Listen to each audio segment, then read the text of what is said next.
All right, Mike's not muted anymore. And we have game feed. We are back on the main page, and we are here with Dolphin's Dive. Hello. The no prize was last week. I think I gave out a real prize last week to Jay-Z. I think Jay-Z got to pick, what, the third hero? So I could give out a real prize someday, but who knows? I like to just say you win a prize because that makes people feel excited and giddy on the inside. Oh, what could I win? Oh my gosh, I looked at my box of cereal and I got a ring, and it's like a 5-cent ring, but it's my prize, it's mine, and it's right here. Well, not really, because I didn't actually win a ring ever, but I like to dream that I won a cereal box ring back when they had prizes in the cereal boxes. Remember those days? I think they stopped them because they were choking hazards or something. But the 90s were a good period where you could pull off that stuff and no one cared. Alrighty, well, let me just do the intro blurb. This is Lou Dolphin here for Dolphin's Dive on Handelabra Games. Handelabra believes in civil rights for everyone and in being as inclusive as possible, so any comments or activity actively working against that goal is not welcome and will not be tolerated. You can follow us at Handelabra on Twitter, Facebook, and YouTube, and Handelabra Games right here on Twitch. You can follow Lou Dolphin on Twitter, LouDolphin21. Actually, no, LouDolphin21 on Twitter, my bad, I don't actually have this part written out. LouDolphin21 on Twitter, search for Lou Dolphin on YouTube, on Twitch, it's just Lou Dolphin. Sentinels of the Multiverse is currently available for iOS, Android, and PC, Mac, and Linux via Steam, and always via good old analog cardboard and ink. You can get the game and more info at sentinelsdigital.com. Period. End quote. Alright, so, welcome to Dolphin's Dive, the strategically minded stream of the week, where I just play games and I talk about what I'm doing, and people like to see that for some reason. I guess, you know, when you have a strategy game that you're fond of, you like seeing how people play the game, especially if they do a good job at it. So we like to do that kind of stuff here. And the routine that I have going for me, which has worked out pretty well so far, and I haven't seen any reason to change it, is for the first game to be predetermined, just so that I have a game that I think is solid, or fun, or full of shenanigans, maybe? I mean, come on, guys. Shenanigans in a strategy stream, come on. Second game is viewer's choice, so I like to save it for the second game just in case, you know, people don't come into the start of the stream, they have to come in half an hour later or something. And then I'll just put the questions to chat, you know, pick the first hero, pick the second hero, pick the environment. First one to 2 votes gets it. If it's a hero and there's variants, then I'll ask which variant do we want. When we choose the villain or villains, we'll choose the difficulty for each as well.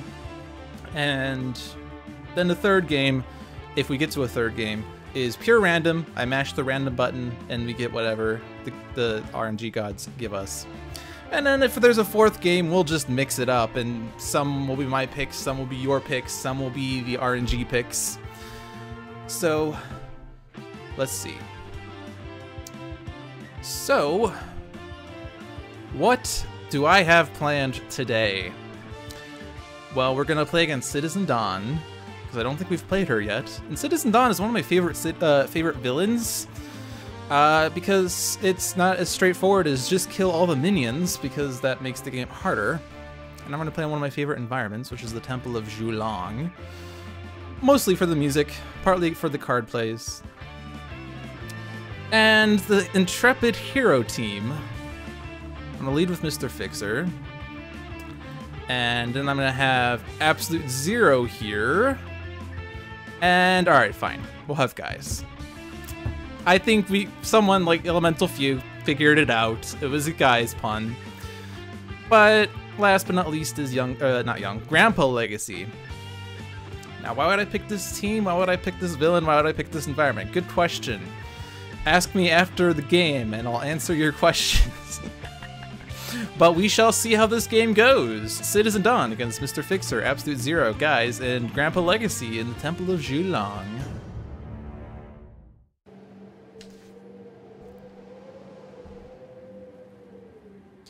The world belongs to the citizens of the sun. My tools are weapons in my hands. This fight will end swiftly. Alright, Mr. Fixer starts with Driving Mantis, Harmony, Hoist Chain, and Pipe Wrench. Absolute Zero starts with a Cold Snap, Horfire, Null Point Calibration Unit, and an onboard module installation.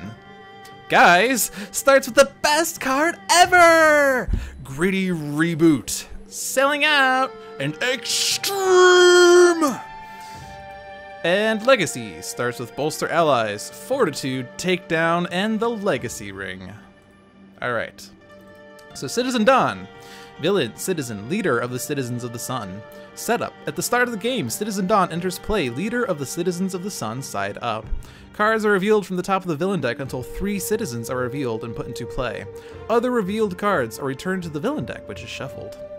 Gameplay. At the start of the villain turn, if there are 5 or more citizens in the villain trash, Citizen Dawn flips.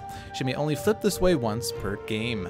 At the end of the villain turn, Citizen Dawn deals the hero target with the highest HP 2 energy damage. So, she has citizens. She gets 3 in the play at the start of the game. If there are 5 in the trash, she flips. If she flips, she becomes Villain Citizen, merged with the power of the sun. Gameplay. Citizen Dawn is immune to damage. Well, that stinks. At the start of the villain turn, if there are 3 or more citizens in play, Citizen Dawn flips. At the end of the villain turn, the top card of the villain deck is played.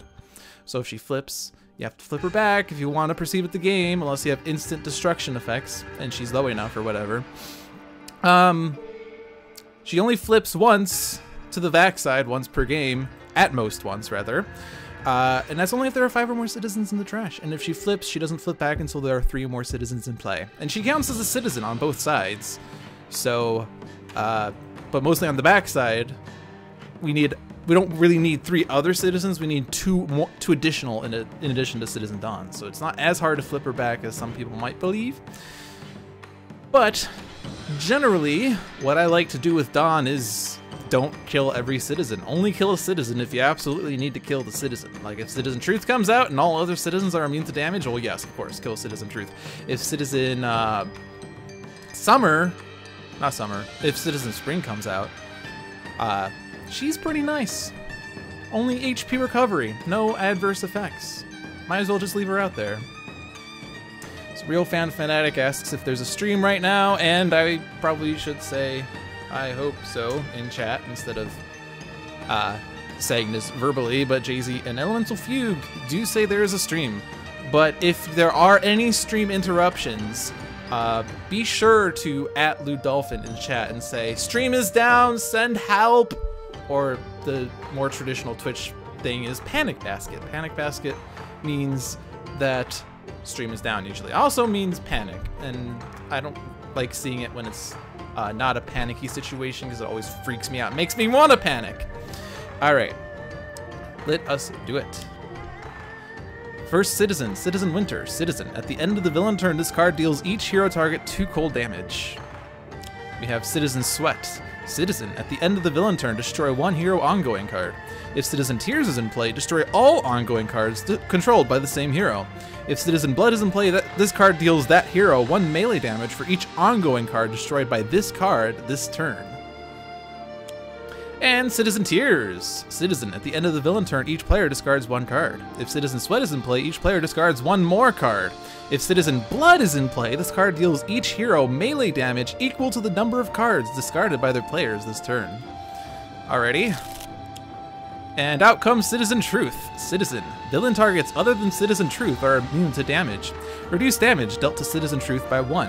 When Citizen Dare enters play, this card deals the hero target with the highest HP 3 melee damage and destroys this card.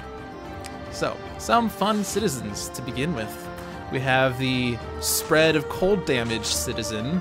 We have the ongoing destruction Citizen. We have the each player discards cards Citizen, which combos with Citizen Sweat.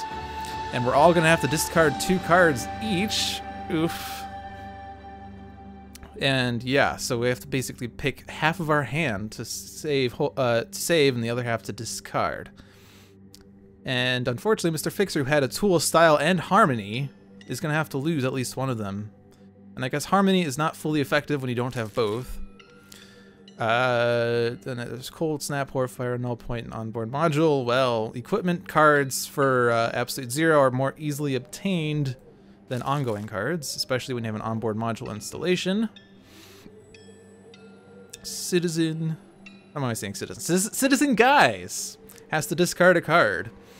And best card ever at least will help with the discards. Gritty Reboot will also help with discards. Selling out in Extreme, those are fun cards, but I'm gonna have to ditch one of them, I think.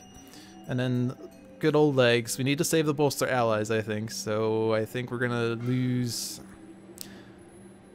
I mean, ongoing cards are going to be harder to keep in play with Citizen Sweat in play, so I probably want to hold on to the Legacy Ring, even though I don't have another power just yet. And now we're discarding one more card each. I think I'm going to keep the Pipe Wrench over the Hoist Chain for now. Also, Mr. Fixer can get equipment cards back more easily, so equipment cards are probably the ones we should discard. Cold Snap is not going to be useful right away because of the Citizen Truth damage reduction, as well as the fact that ongoing cards are not easy to be kept in play. Extreme would probably help with killing Citizen Truth, wouldn't it? Yeah. Let's lose the Gritty Reboot. And... yeah, we'll lose Takedown. Alright, so half our cards are gone, and we have Citizen Truth. And somehow we have to make things happen. Well, Driving Mantis would end up getting destroyed by Sweat, right? Destroy one hero ongoing card, and then destroy all ongoing cards to control by the same hero. So she is going to destroy an ongoing card. So really don't want to have to play ongoing cards right now until I can dispatch with Sweat. But first I have to get rid of the Truth. And so I shall. 1 point at a time. Mr. Fixer gets a grease gun. Guys, Citizen of the Sun sounds like a great non-existent comic. It would be the spoof of Citizen Dawn, like the Guise comic of the Citizen Dawn episode. Just has Citizen Guise. And you'll just hear Guise in the corner going, Citizen Guise, in his voice. Yeah, so onboard module, that's a cyclic card, so if I play it, I draw a card. The modular realignment could help me get my null point back, but I'm gonna get the isothermic, because that's new.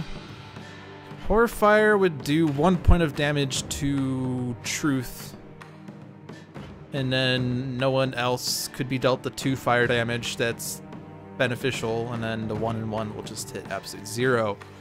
So I think I'm gonna get the isothermic out just to prepare for Horrorfire possibly the next turn. But now this power of dealing 1 cold or 1 fire isn't going to be effective because I can't actually hit Truth with that. So I'm gonna skip that. And draw another isothermic. Hello, Citizen. Feel bad for Citizen Fourth Wall. Alright, so Extreme plus best card ever is gonna help with getting rid of Truth, I think. So Extreme! And then I shall play the best card ever! Say cheese! And I can do that too! And then I can hit Truth. And do I want to play these cards? I can do that too! Or say cheese. I could do both. I could play Say Cheese. And then I could copy something. If I wanted to. Oh yeah, sure, why not? Say cheese!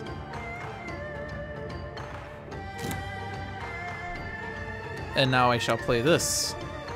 Of course, Guise is not going to have any cards left after this turn is over, but at least we made quite an impact on Citizen Truth.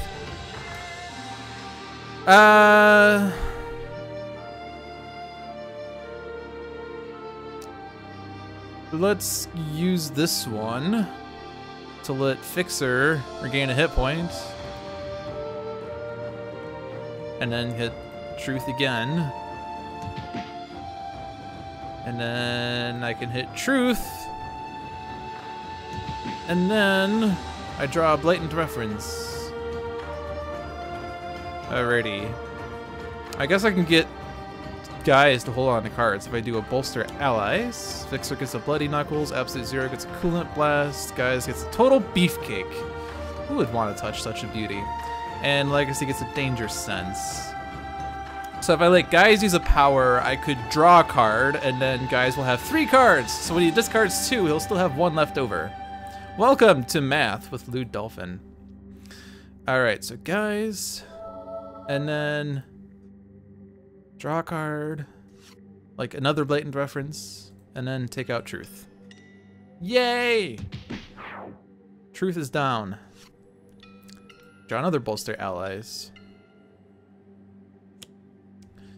The Apprentice Poisoner, Dragon Student. At the end of the environment turn, this card deals the 3 non-environment targets with the lowest HP 1 toxic damage each. When this card is destroyed, it first deals each non-environment target 1 toxic damage. The good news is, it's going after citizens! That's great news. The Apprentice Poisoner is our friend.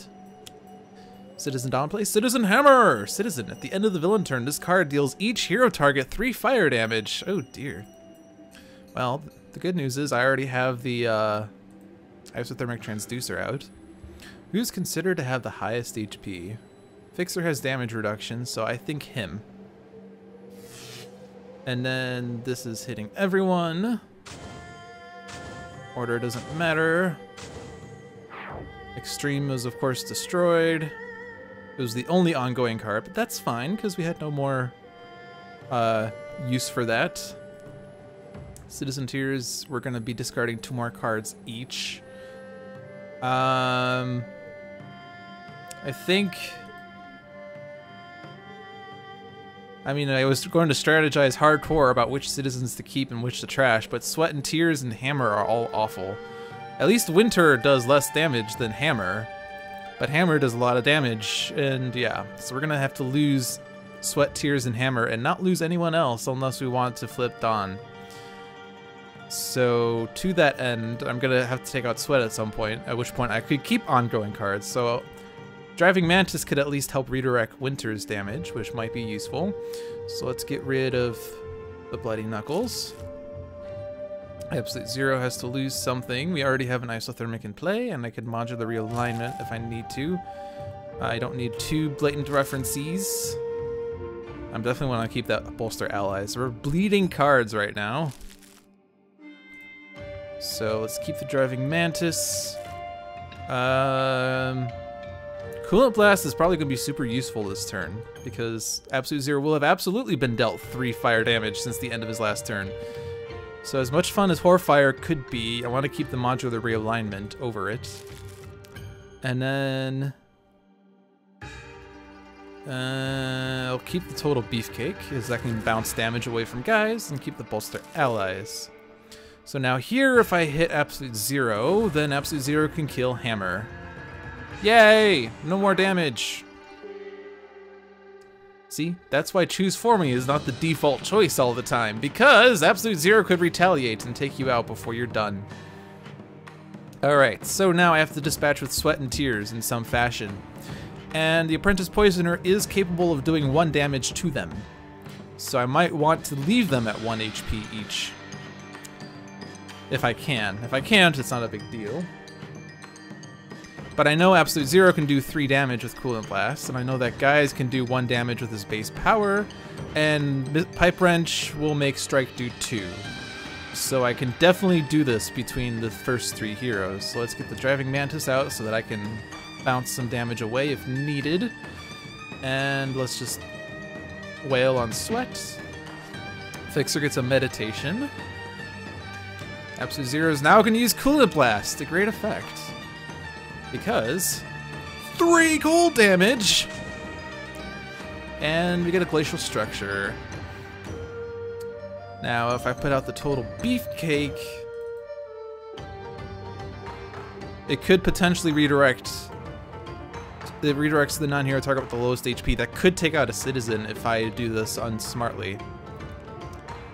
So the Apprentice Poisoner is going to put Citizen Winter down to 2, and then when Citizen Winter does each hero target 2 cold damage, Total Beefcake's going to redirect that to Citizen Winter and kill Citizen Winter, which would be tragic. So instead, I think I'm not going to play that card. But I'm going to draw a card like Super Ultra Kawaii! Bang on Citizen Sweat. I'm not banging Citizen Sweat. I'm banging on Citizen Sweat. That's the key word in that sentence. And Guise gets a gimmicky character. And now we're on Legacy. So here, everyone gets cards, like a dual crowbars, and a frostbound drain, and the best card ever, and a takedown. All right, so now I actually have some free choices here. I think I want to build up Guise's hand a bit more because, well, he needs cards, so I could play the best card ever. I think I'm going to save it because it could do, like, it provides for 2 damage, which could combo with Guise the Barbarian if needed. So let's draw, say cheese, and let's do our first blood on Citizen Dawn. Pow! And Legacy gets a motivational charge. A fun Cargo game where Visionary came in more handy than usual. Nothing like winning by stacking a fickle fans on top of her deck. Those fans, they can be rather fickle. Out comes the true form, Master Dragon. At the end of the environment turn, this card deals the non-environment target with the second highest HP, 3 radiant damage, and 3 toxic damage. Whenever a target is destroyed by damage dealt by this card, play the top card of the environment deck. That is going after Guise, which is okay.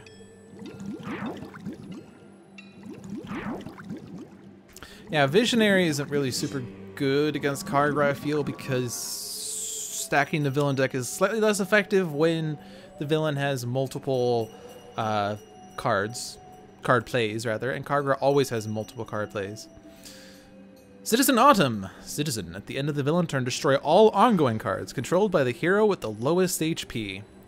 This is sort of a bad effect, but it's okay because we can control who the hero with the lowest HP is, and that hero does not need to have ongoing cards. Like, Guise would have his ongoing cards destroyed, but that's okay. So I could kill Citizen Winter, but then Dawn will flip. True Form probably should go out at some point, and unfortunately I picked a hero team where the only environment destruction is in Guise, and he doesn't have it. So if I want to take out True Form, I'm gonna have to do it manually. But he sort of has a tendency of coming back. He likes doing that. So I think I'm just going to ignore him and hope to get Guise's environment destruction card at some point. Hopefully. Or Citizen Dawn could just devastate Auroras. Fixer already did his redirection, so that's not going to come in useful.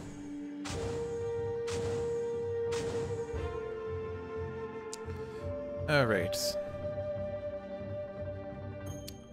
So dual crowbars could be... Actually, yeah, dual crowbars will be really great because I could do the first hit on True Form, second hit on Citizen Dawn, and do major damage to Citizen Dawn.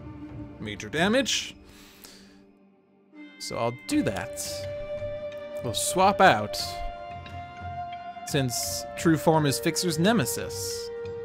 I can do this, and then I can do that.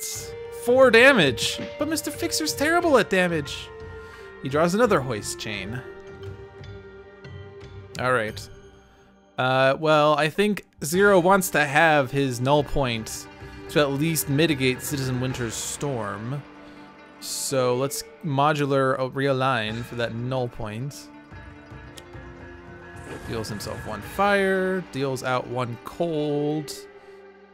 And I'll just keep aiming this at Dawn, I think. Regains the hit point. He's been dealt 1 fire damage, so I could Coolant Blast to do the 1 damage. Or I could regain a hit point. Hero with the second highest is currently Fixer. And True Form's gonna go after Fixer and do a lot of damage. So I probably want to try to get Zero to be higher than Fixer somehow. Not sure if that's possible, but I shall try. Now, so Zero gets an onboard module installation. Alrighty. Gimmicky character is not really a card you want to play against Dawn right now because we could discard a Citizen and Dawn will flip. Best card ever would provide a hit point that would put Guise higher. We actually don't want Guise to be much higher. I could say cheese and deal Absolute Zero cold damage if he gains a hit point. But then Absolute Zero could lose his ongoing cards if True Form goes after him. I guess it's okay.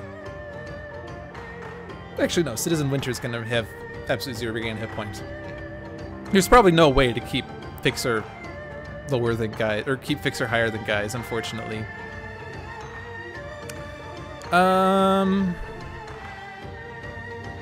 Yeah, I wanted to save the best card ever, and I want to also save these other cards. Super Ultra Quiet also requires you to hoard cards. So, I'm going to hoard cards. Especially since we lost a lot of cards at the start of the game. So, I shall draw a card. Like Retcon! There we go. I could actually now play Retcon. And destroy True Form. And hit Dawn. And Guise draws, let me see that. Leo9981 points out, or would like to point out, he's not actually pointing out, he just would like to point out, that if an assassin is played, Dawn will flip. Indeed. Actually, if an apprentice poisoner comes out, Dawn will flip. If, actually there's a multiple ways that Dawn will flip. If we get Master of the Temple, Dawn will flip. If we get Resurrection Ritual, that's actually pretty good. It will stop Dawn from flipping for the rest of the game. The Assassin will flip her, Poisoner will flip her, Master of the Temple will flip her. Those are 8 cards out of 13, so it's pretty likely that she's going to be flipping. So if she's going to flip, then we should at least be ready for her flippage. I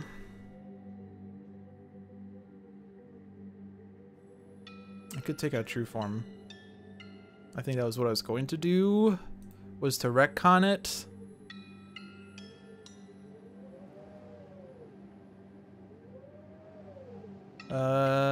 Sort of don't feel like it though, because I think Fixer could just keep striking the True Form and do lots of damage to Dawn that way.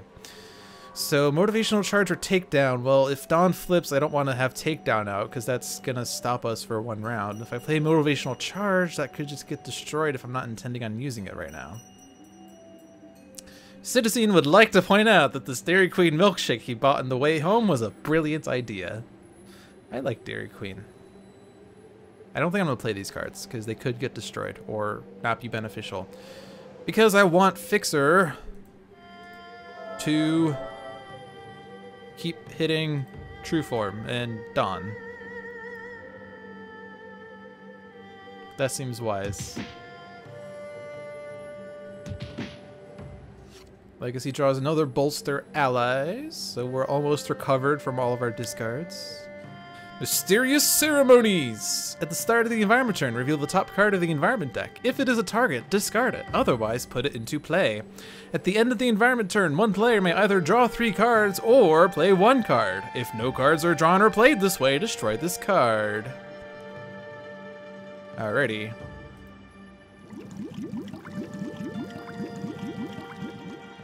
Poor Fixer. So actually, Fixer's tied with Guise, so that's good. Huh. I seem to have found a live Twitch stream.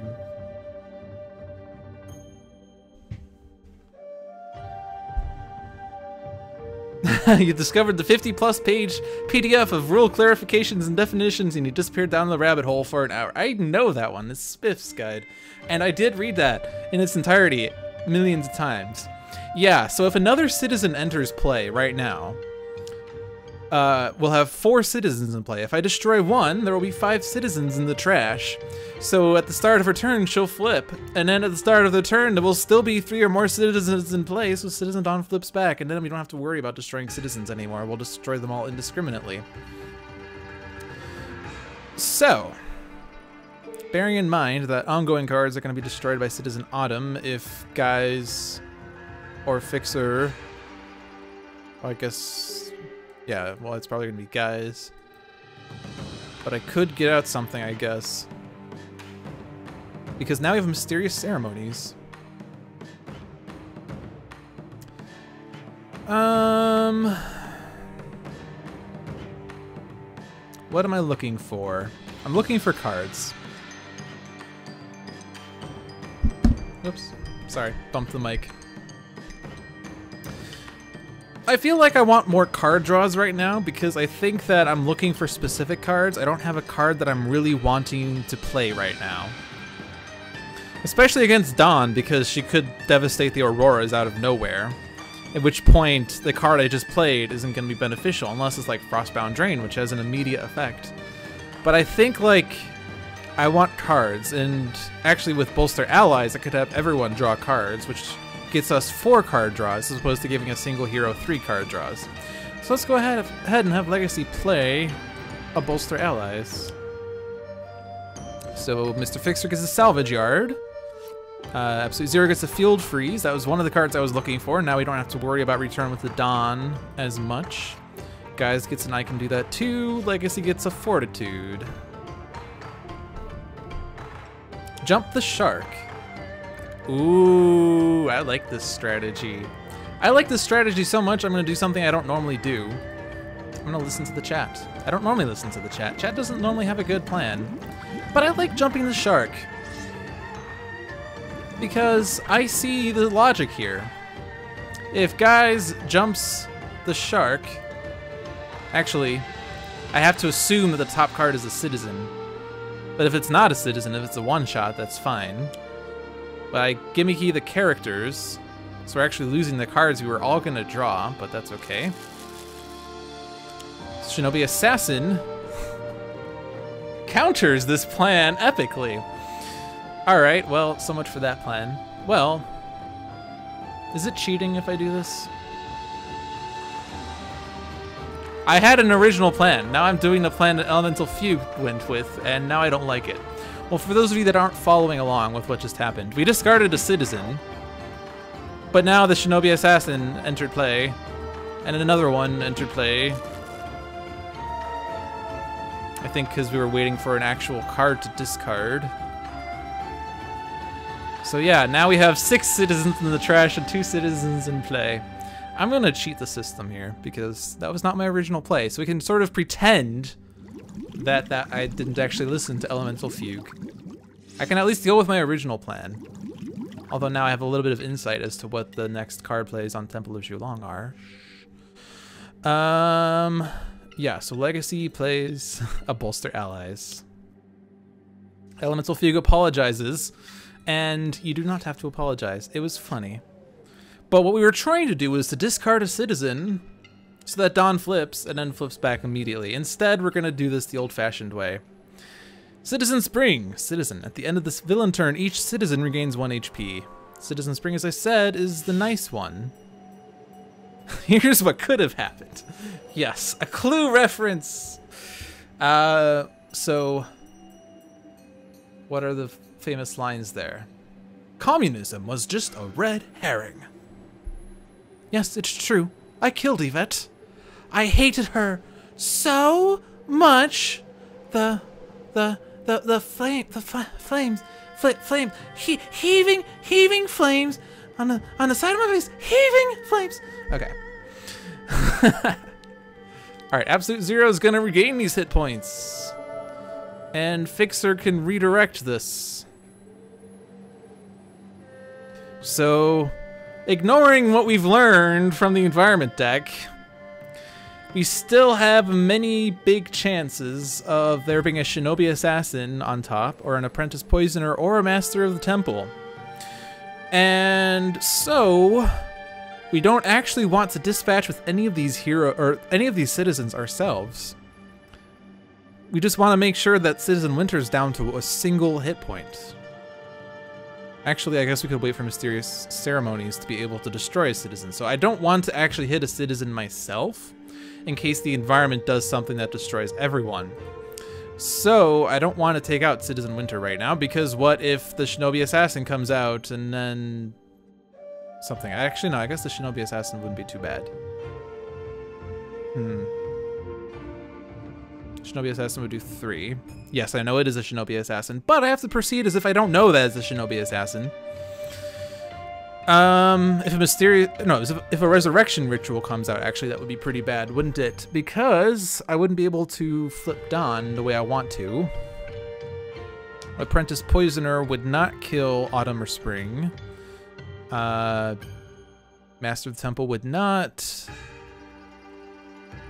Well, I guess, let's see. Mysterious Ceremonies. Reveal the top card of the environment deck. If it's a target, discard it. If it's a Shinobi Assassin, it's going to enter play, and then it's going to play another card. So it could, if the top 2 cards are Shinobi Assassins, it could kill Citizen Autumn.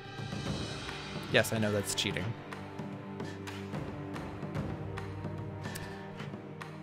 Yeah, so I think the safe route is just to not deal with these citizens and just aim at Dawn. These other 2, no choice. I guess winner's up to 2, so Apprentice Poisoner's not going to dispatch her. And I guess if we do get, I know it's not, but if we do get a resurrection ritual, it's okay because then citizens won't be put in the trash or something. Maybe, possibly. So I don't have to worry too much about that. Alright, Salvage Yard gets equipment cards from our trashes into our hands. Fixer has 2 equipment cards, Absolute Zero has 1 equipment card, and Legacy has 1 equipment card. What was Absolute Zero's? Oh, Isothermic. And Fixer has Hoist Chain and Grease Gun. I mean, I don't particularly want or need those back. I guess Legacy would like to have the Legacy Ring at some point, but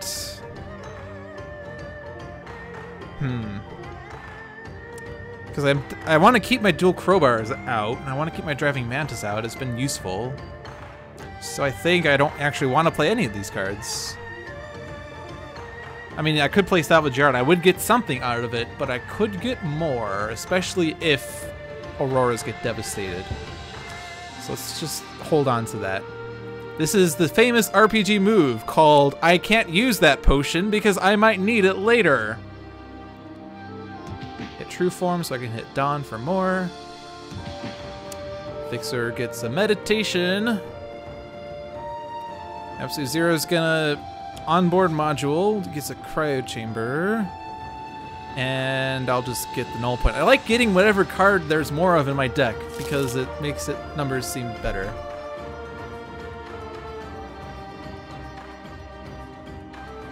I've not dropped any frames, so if there were frame drops, that is not the thing, or not the reason why you're seeing a frozen feed, Aronson.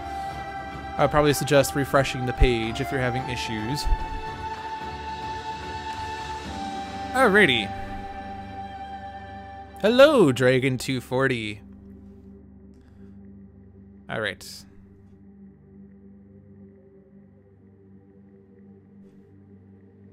I'm just thinking. Absolute Zero's not been dealt fire damage, right? Whoop. Been dealt no fire. Frostbound Drain is a nice card that combos with Coolant Blast because he'll deal a target 3 cold, he'll deal himself 3 fire, he'll output 3 cold, and then since he dealt himself 3 fire, Coolant Blast is going to do 3 damage. That's a cool combo. A card I really want to have, though, is Thermal Shockwave, which I don't have yet. How many copies of Thermal Shockwave are there? 2. It could be anywhere in the deck. I think I'll go ahead and use the Frostbound Drain just because it's an awesome combo, and I should advertise awesome combos as they exist. Because the 3 damage outputs, and then Coolant Blast also does 3 damage. Exciting. Absolute Zero gets an Impale. Alrighty.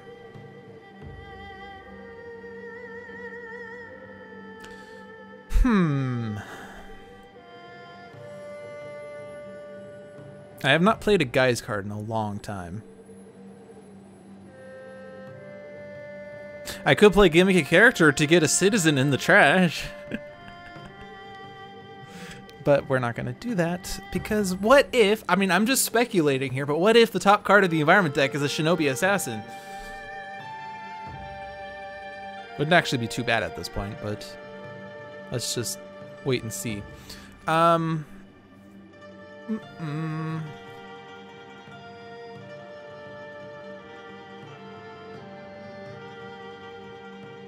I'm just not sure.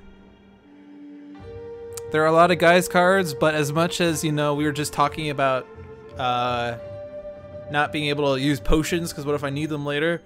What if I need to use these Guise cards later? I want to save up for an awesome combo, but then the game ends before I can awesome combo, and then it's tragic.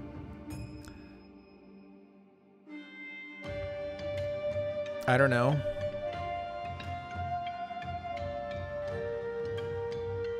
Like, I want to save some cards. I want to get more cards, though. So as much as I was going to save the best card ever, I'm just going to do it because I want to get more cards. Like, look what I found! And, oh, yeah, I'm that guy. That's one of the cards I wanted. Go ahead and hit Dawn. Woo! So...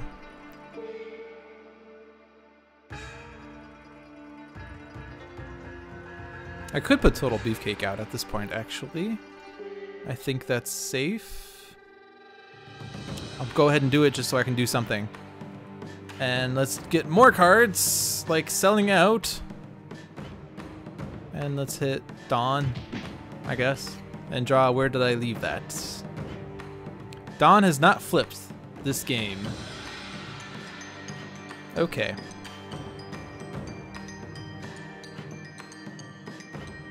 So... I could almost take out True Form. Actually, I could take out True Form if I have Fixer hit Dawn first. So I'm gonna put the Fortitude out. And then we'll have Fixer take out True Form. So do the first hit on Dawn, second hit on True Form.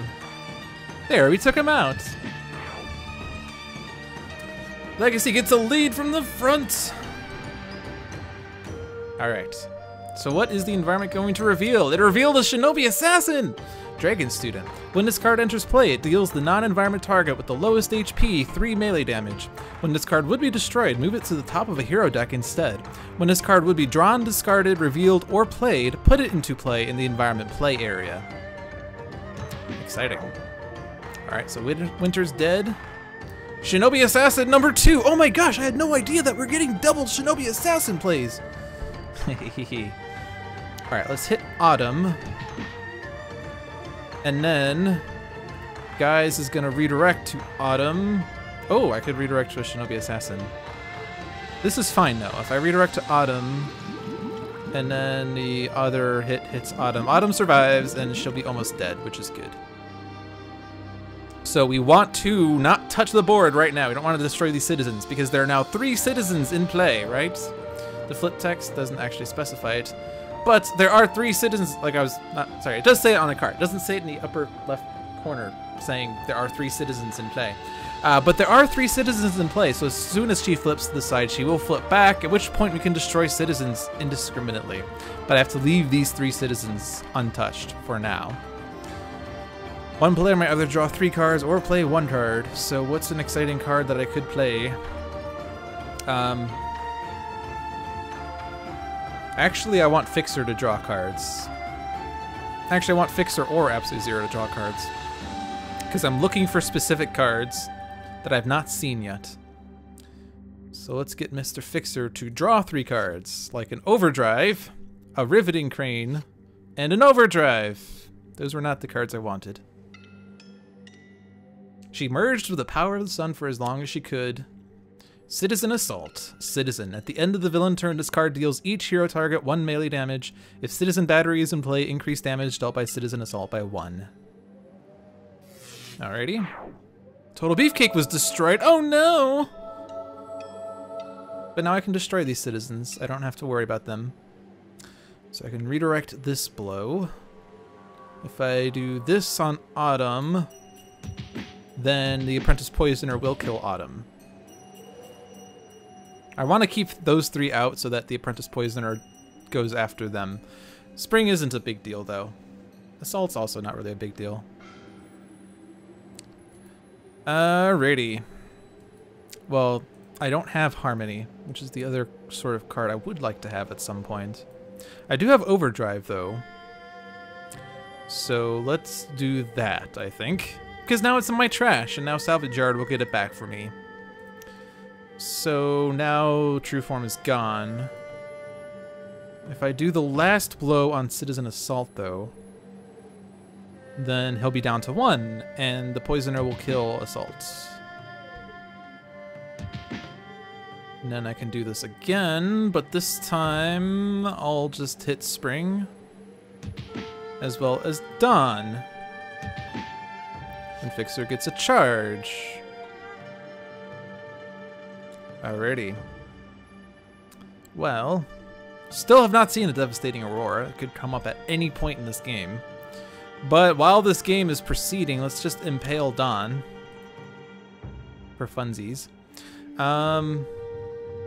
And I've not been dealt fire damage, but I sort of want to just get a hit point. I feel like that's more useful than doing 1 point of damage to Dawn. So if I lose this game and Dawn has 1 HP, we'll know where I lost this game.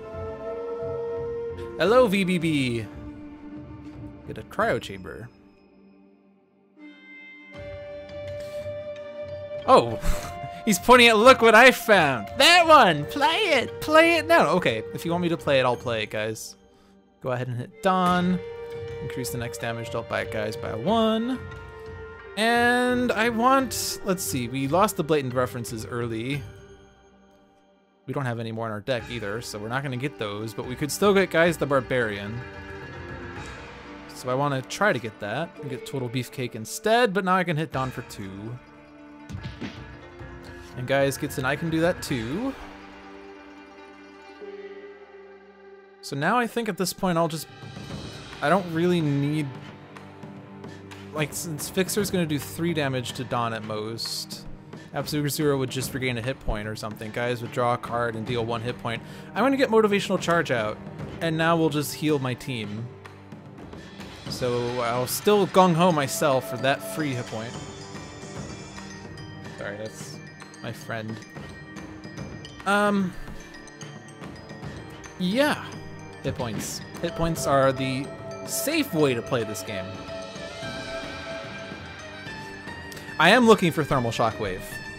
Thermal Shockwave is great. I also want Fixer's Jack Handle, because now that I don't need to worry about taking out citizens, I can just Jack Handle and hit everything indiscriminately. Flying Smash. Alright. We get a Mysterious Ceremonies. Mysterious Ceremonies is going to reveal a target. We get another Apprentice Poisoner. So now some of these are going to hit friendlies.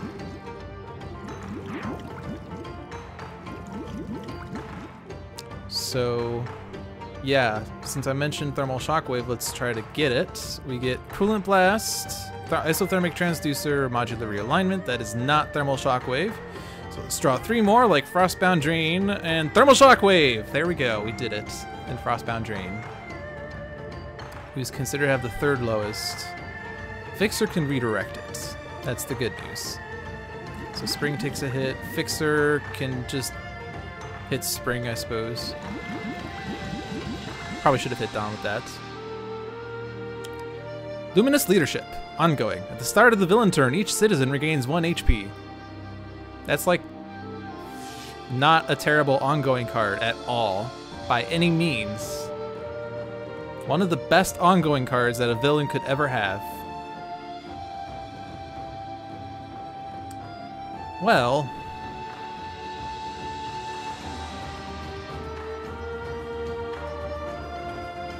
I think I'm gonna charge. And I'm just gonna take out these poisoners, because now they're going to be hitting us. It is gonna hit all of us for 1 once they're destroyed, but that's okay. So all of us gets hits, including Dawn, including Spring. Fixer redirects it. And Zero's okay with that, Guise is okay with that. Legacy laughs. And the second hit is not gonna kill the Apprentice Poisoner.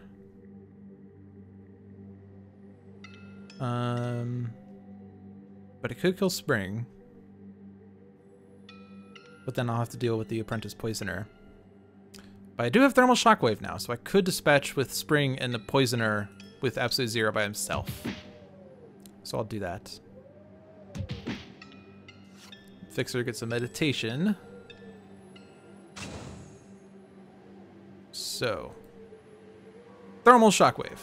There we go. Thermal shockwave. And now thermal shockwave.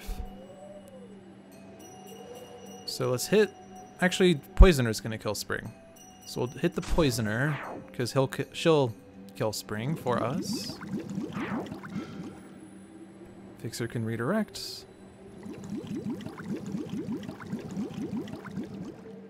And then I can hit Dawn. And then I can hit Absolute Zero, regain the hit points. 4 damage. Oh no. Alright, get an isothermic transducer. So what now? Oh yeah, where did I leave that can actually get me blatant reference back? Let's try that. Look what I found! Let me see that! I already have both of those, right? No, I don't have a look what I found. But I could get blatant reference back. I don't think I need it at this point, though.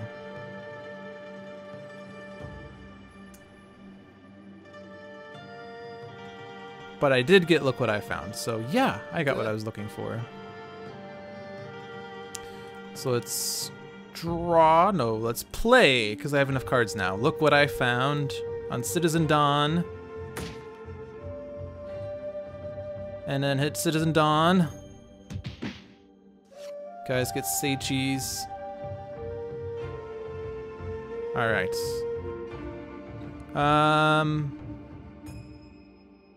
Oh, this is gonna be cool. Flying Smash. Hit Dawn. Hit the Assassin. Let's put it on Legacy's deck for reasons. Hit the Assassin. Put it on Legacy's deck for reasons. And then let's charge motivationally. Legs.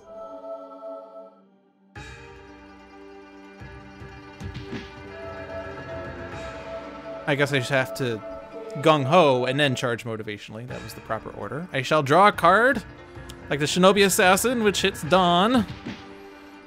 And then a Shinobi Assassin, which hits Dawn. And then I draw a motivational charge. We did a lot of damage there. Another Mysterious Ceremonies. A Rites of Revival. At the end of the environment turn, each player may discard any number of cards. If 6 cards are discarded this way, flip an incapacitated hero character card. Restore it to 8 HP, and that hero's player shuffles their cards into their deck and draws 2 cards. Heroes returned from incapacitation this way cannot damage environment targets this game. And Master of the Temple. At the end of the environment turn, search the environment deck and trash for the true form. Put it into play. Shuffle the environment trash into its deck. The true form deals each non-environment target 1 toxic damage and 1 radiant damage. Then destroy this card. And another one. What's with all these card plays? Oh, I guess because the first... Wait. Actually, I'm kind of confused, but let's... Whatever. We have 2 Masters of the Temple, which means that Dawn is dead. But I could probably win the game if I just did things first. Which is sad, because I wanted something to happen, and it didn't happen. So instead, someone has to play a card. So, what card shall be played? Let's have Guise play. I can do that too! On legs. To let Fixer do damage. I guess hit the Assassin and hit Dawn. And then I have to do 1 more point of damage somehow. However could I do that damage? However could I do that damage? Frostbound Drain. And there we go. Victory. 54 minutes. No devastating auroras. But I am quite sad. I will leave it to the chat to figure out why I'm sad. Could anyone have possibly guessed why I'm sad? Take a moment to figure out why I'm sad. We'll just take a moment. Take a moment.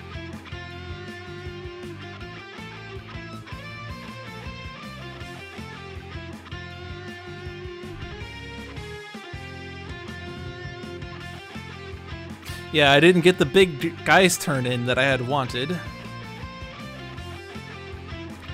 No, 10 turns of flipped Dawn is not the reason.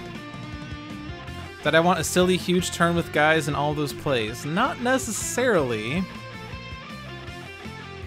But I did want something to happen that didn't happen.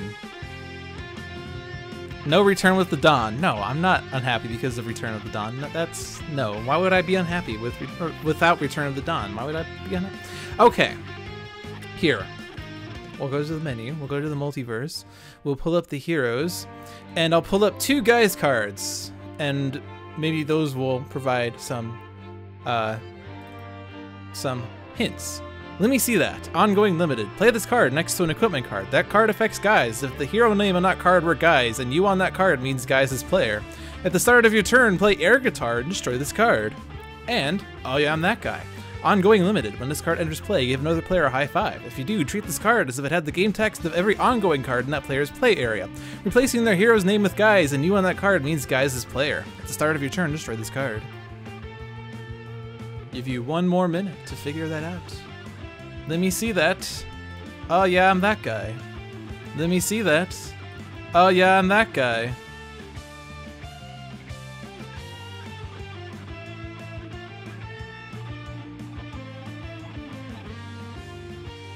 We need some thinking music. Actually, isn't... what's his name? Wager Master. Isn't this sort of game showy music?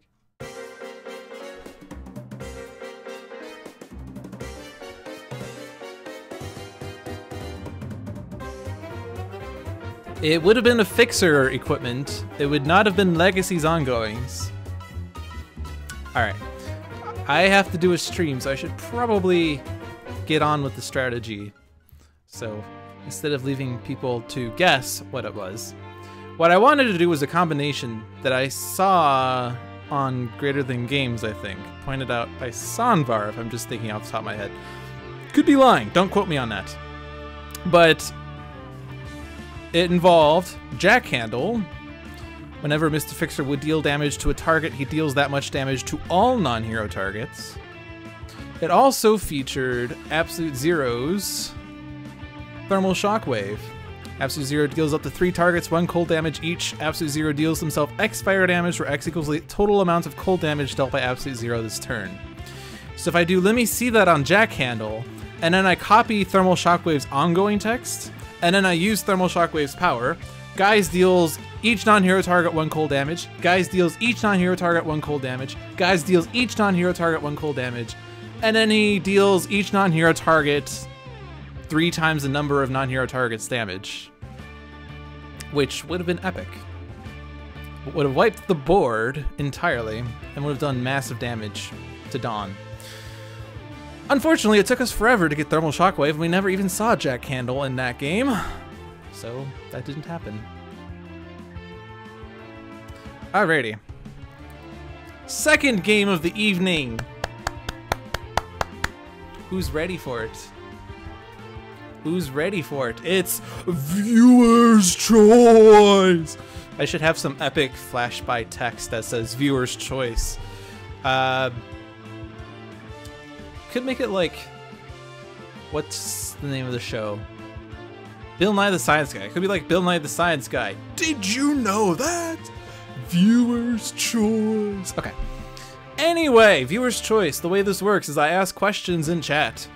Because if I ask questions live, there's the chance that people aren't going to be responding to the questions in time. Someone who has a 10-second delay has an advantage over someone who has a 30-second delay, and then questions could be mixed in between the two by that way. So, I'm gonna ask you guys what game I should play next. And the choices that we have to choose, preliminary questions, are of course solo versus team villains, 3 to 5 heroes, and then I guess it's sort of a not preliminary, but post-preliminary question is difficulty of the villain or villains. So, the first question, and I always do this randomly just to trip people up, but 3, 4, or 5 heroes? Real fanatic guessed what the question was, and then was wrong. First question is number of heroes. The first one with 2 answers is 3, so we're playing with 3 heroes. But before we know what those 3 heroes are, we should probably figure out solo or team. 1 vote solo, 2 vote solo. Solo match it is. I don't think I've done a Vengeance. No, I have done 1 Vengeance game on stream. But that was a random match, I believe. Alright, so it's a solo villain. Who is it? These are the villains. Wager Master, Misinfo, Wager Master. Alright, it's Wage Masters. And then Standard, Advanced, Challenge, or Ultimate is the question. Ultimate Wager Master. So I'll read this again once the game has started, but Advanced, reduce damage dealt to Wager Master by 2. Flip side, at the end of the villain turn, Wager Master regains X HP, where X equals the number of hero ongoing cards in play plus 1. And the challenge rule, whenever a villain card is flipped face down, each hero target deals itself 1 psychic damage. Alright. Environment. I'm saving the heroes for last this time. Time Cataclysm, Doc Thorath. Time Cataclysm. Alrighty. So, Wager Master is waging a war in the Time Cataclysm. Not really waging a war, he's playing Risk, but I mean, that's warlike, right? And he decided that he's gonna turn a difficulty up to 11,000 trillion. So, 3 people have to face him. Hero 1. Argent Adept, Fanatic, Setback. I will... Let's see. Argent Adept is the first one with 2 choices. When you make more than 1 choice, I'm just going to go with the first one. I do this one at a time for reasons.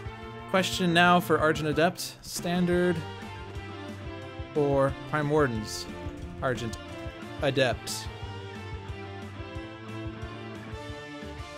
We do variant after we choose the hero. Alright. Second hero. Wraith, Parse, Bunker, Expatriette, Haka, Guise, Expatriette. That's the first one I see that has 2. So, Standard or Dark Watch, Expatriette.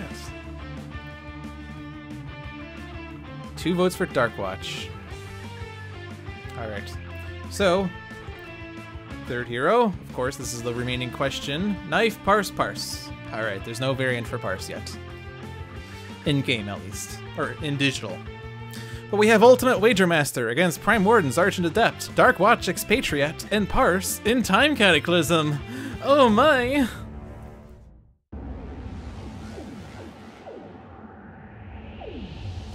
It's time to play some games! Can you win before you all die? So fun! Let us strike the chords of harmony! Stand fast against discordance! Alright.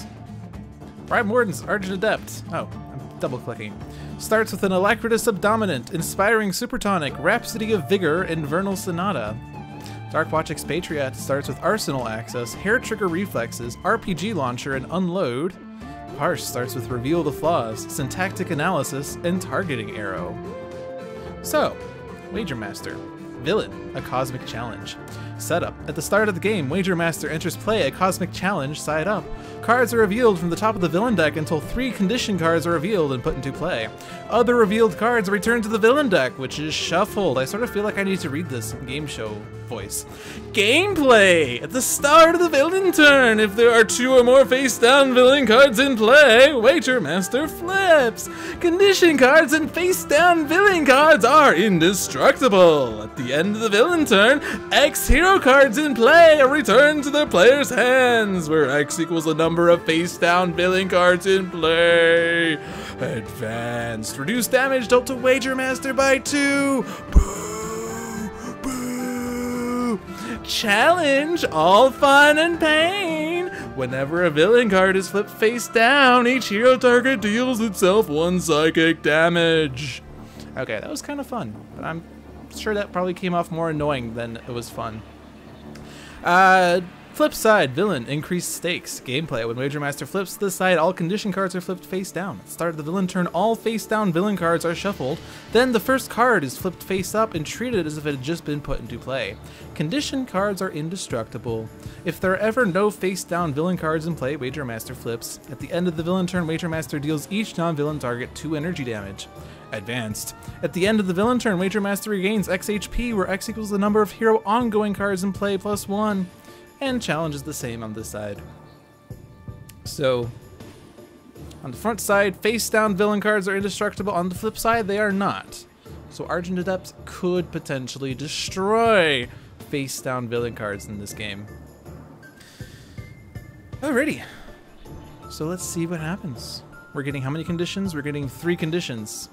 Condition 1, not all he seems. Whenever Wager Master would be dealt damage, prevent that damage and flip this card face down instead. If there are no cards in the villain deck, the heroes win the game.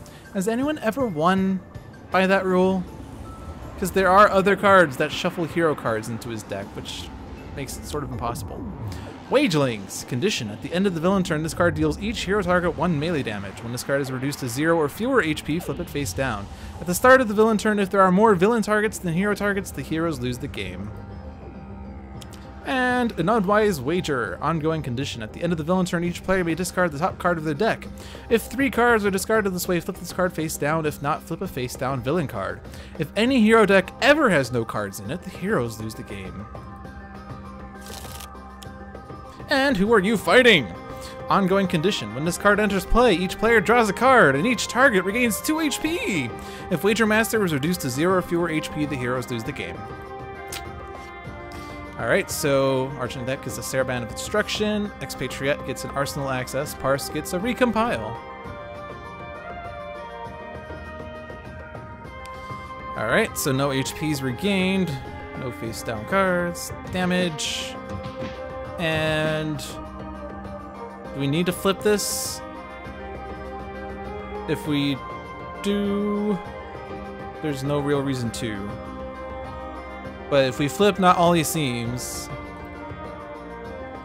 which there's sort of not real any reason to because who are we fighting is in play, so we can't even like get Wager Master destroyed. There's not really any reason to damage Wager Master. So I'm just gonna leave that in play. I'm gonna leave this in play, there's nothing to flip anyway. So, we've lasted 1 turn! How fun! Also, it's hard to hit Wager Master when damage dealt to him is reduced by 2, but that's another issue. Okay. His flip side, if we do end up flipping him, he regains HP based on the number of hero ongoing cards in play. So you sort of don't want to play ongoing cards unnecessarily, it seems. But Inspiring Supersonic is such a nice card, except I don't have a means of doing a perform of it yet. The only accompanies we have are Use Up Power, which is useless, and Regain 2 HP, which might be nice, I guess. Yeah, it's the only one that has use. So let's do that, and what's this called? Conduct. Alright, 1 player may draw a card, or Argent Adept could regain a single hit point. Card draw seems better. Especially since Expatriette lacks guns. So let's let Expatriette get a gun. Like shock rounds is not a gun. Teleman's Lyra. Alright, well I don't have a gun.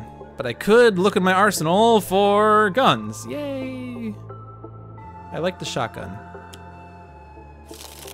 That being said, I don't really want to damage things right now.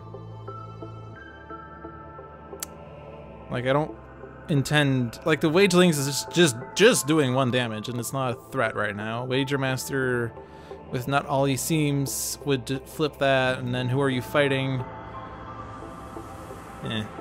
I'll just aim and be ready. Assault Rifle. All right.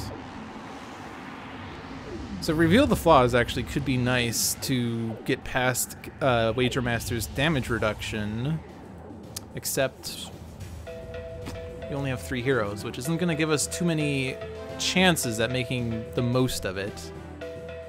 Targeting arrow could... This does irreducible damage and increases damage dealt to that target, but not all these teams would flip still. So I guess syntactic analysis. Someone pointed out we have 2 of these. How fun! Yeah, let's do this on someone. Like, let's get Argent Adept even super set up, right? Instrumental Conjuration and Zeus Bell. Let's play Zeus Bell. Not that it really matters the order. Let's play the Instrumental Conjuration because now I can search my deck for the harp. And now his power machine is fully set up. And he draws Infernal Sonata. And I'll just go ahead and hit the Wagelings. At this point, Parse gets another targeting arrow. Charging Triceratops, Anomaly Dinosaur. Reduce damage dealt to this card by 1. At the start of the environment turn, this card deals the target other than itself with second lowest HP, 3 melee damage. So second lowest. What do you really know? Ongoing. At the end of the villain turn, shuffle the top card of each hero deck into the villain deck. If a hero card is on the top of the villain deck, move it to that hero's trash, and Wager Master deals that hero 4 psychic damage. This card is indestructible. Well, we're never going to get an empty Wager Master deck now.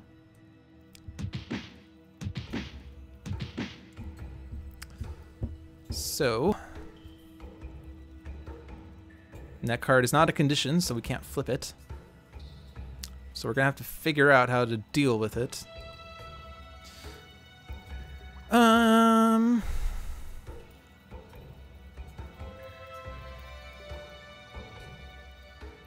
I'm just going to leave this in place still. Order sort of matters because the first card shuffled in is more likely to have been revealed by the time the last hero card is shuffled in, but whatever. We now have Alacritus, Dominant Hollow Points, and Quick Calculation in the villain deck. Fun. Alright, well I'm gonna get my power machine going. Lyra, Supertonic, Argent Adept, Harp, Supertonic. Could reduce damage to 2 targets and get a card draw or HP recovery. I could conduct and have random things. Could give this to someone else. That Triceratops is going to be going after Parse, by the way. But I don't have a good means of dealing with that.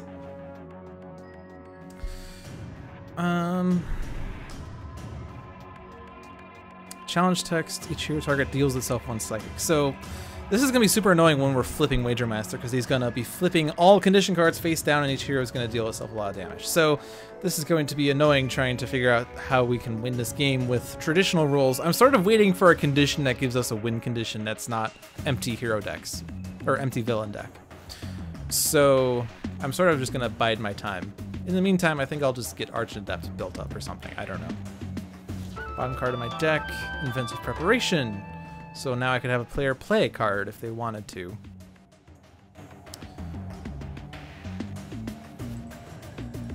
I'll just get Expatriette more set up, I guess.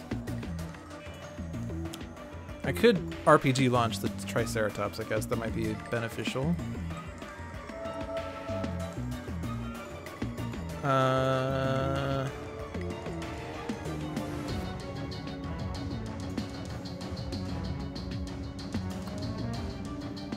Expatriette could shoot the 3-horned beast with her shotgun twice.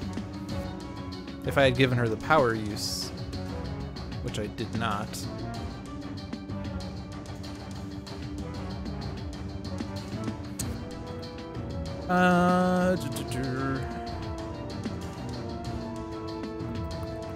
That's not going to do it, is it? I don't think it will.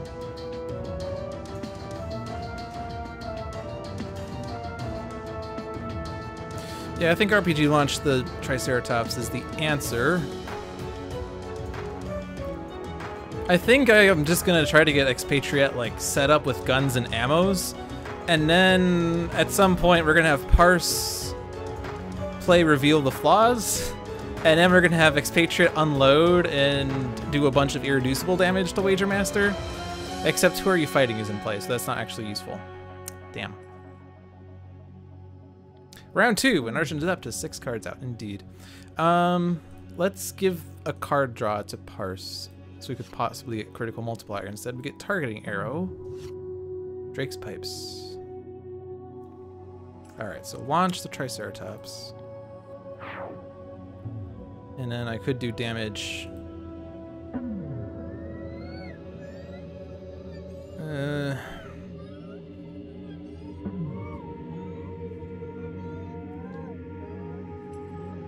I mean, what I could do is try to get Wager Master as low as possible without outright killing him, and then I could flip him and stuff could happen. It's just gonna be an issue getting past not all these seams.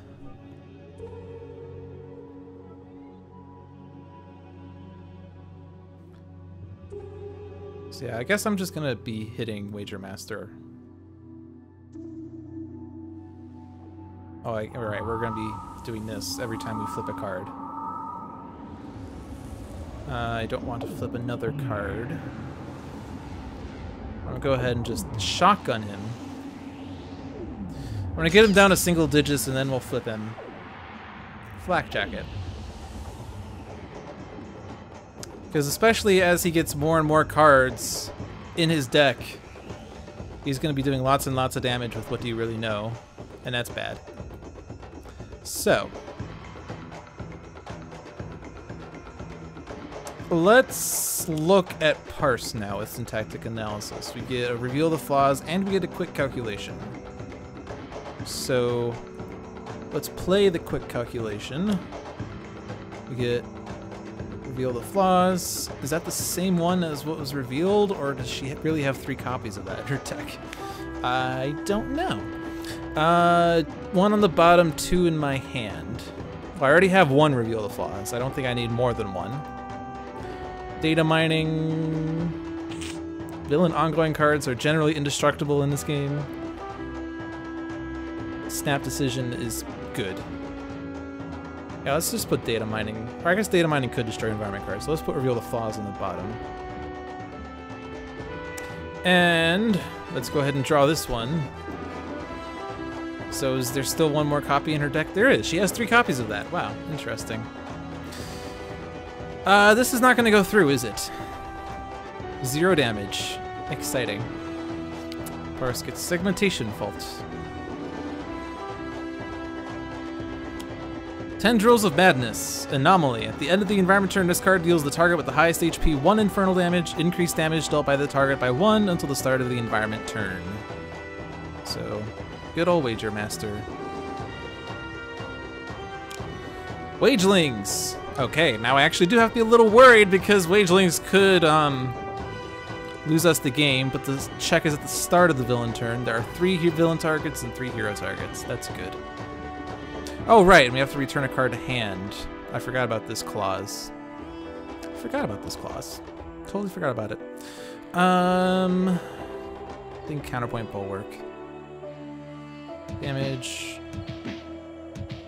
And then... Oh, right. Do I want to flip this? No, not just yet. Yeah, that is going to flip that back, but that's okay. Shuffles. Parse takes a hit. Damage. We're all even HP and less than our maximum, in case that matters. Alrighty.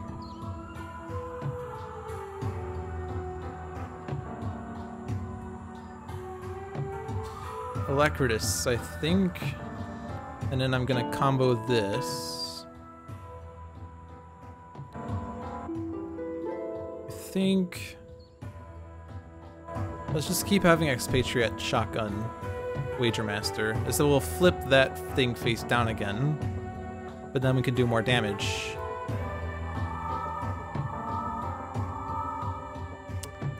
Regain hit points. Oh, and another thing. So we could put out cards just to have them return to hand, I think is probably the best option. Well, let's get Parse to play Snap Decision. That seems useful.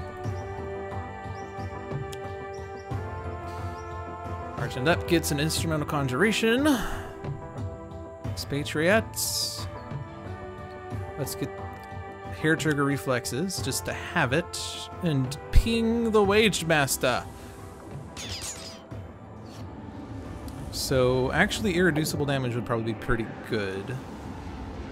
Although I only have 2 copies of that in my hand.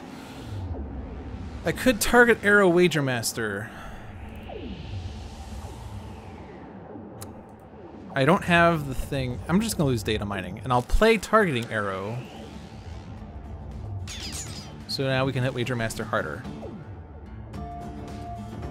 So...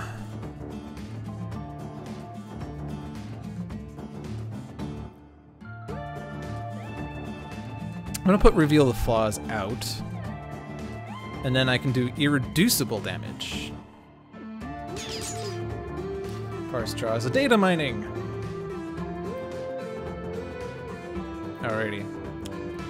Typhoon Anomaly. At the end of the environment turn, each player must put 1 card from their hand on top of their deck.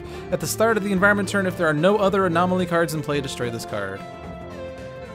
Which is actually going to affect What Do You Really Know, because that's going to put those cards back. So whatever card we're putting on top is a card we're not going to see.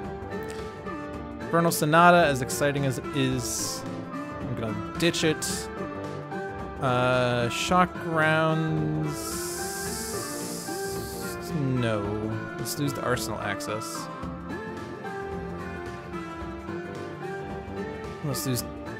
Oh, I guess I could use data mining to destroy Typhoon, because I don't have any other means of doing that unless I somehow get Saraband of Destruction and Drake's Pipes in play, which I can't right now. So I'm going to have to data mine on the next turn. So I think I'm going to lose... Oh, I guess I could Segmentation Fault and destroy it too.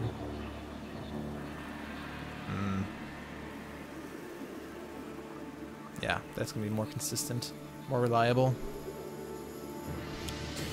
Breaking the rules! Ongoing. The phases of hero turns now go in this order. End of turn. Draw a card. Use a power. Play a card. Start of turn. Alrighty. Let's return the Hair Trigger Reflexes. Damage. And then skip this. And then shuffles. Damage.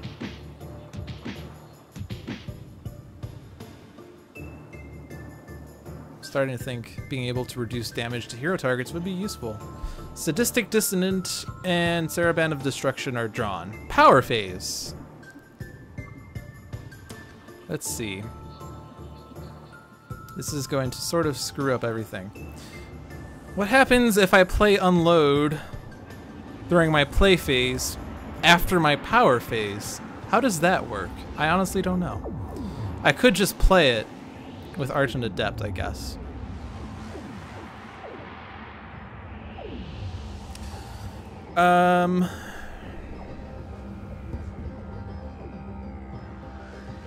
Currently hero damage is irreducible and damage dealt to Wager Master is increased by 1. So I do want to maximize the damage I can do. Sort of hoping to get shock rounds out after using aim.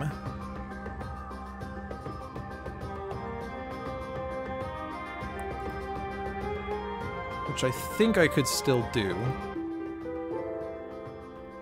So Argent Adept. Argent Adept. No, not Argent Adept. Expatriette, who aims. And then Expatriette plays the shock rounds. Do that on the shotgun. if I destroy the Subdominant, I could use the Conduct to use one player other than me may play a card. So I could get something else out with Expatriette, but I don't know how Unload's gonna interact with this. She's already used one power though, so it's only gonna basically let her use a power. If I get Prejudice out, she could potentially use more powers later in the game. But I could do that on her turn as well. And I don't think we need Parse to play any of these cards right away. Wouldn't aim expire at the end of Expatriate's next turn? You are correct, sir. You are correct, sir. Let's just double see that. Let's double check that in action. See, breaking the rules destroys everything. So let's just skip this and then see. Yeah, removing effect. It expired. It's no longer active. Yes, text is important. Thank you very much, Lone Up Wolf. So yeah, so we don't want to do that. And because of how finicky this is, I think aim's actually not going to be useful at all, even if Expatriate uses it on her turn. So I'm just gonna shotgun. Oh right, not all he seems is still active. Or was reactivated, rather.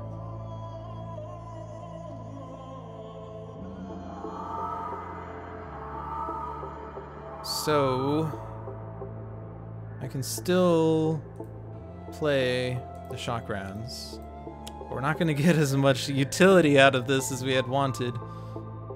This is an ongoing card, though. And it's not indestructible, right? So I could destroy it mid-turn. Somehow.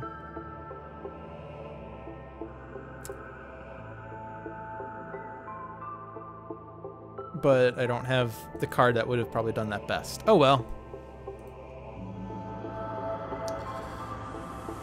Play a card. Let's get that counterpoint bulwark out, because that might be more beneficial. Reload. RPG launch. I can RPG launch breaking the rules. Yes. So let's aim. Yeah, so now aim's not going to expire until the end of the next turn. But now I can RPG launch the rules. Deal damage. Increase damage by aim. And let's just hit the Tendrils of Madness, because that's super annoying. And now the shotgun with the shock rounds is going to do a lot of damage.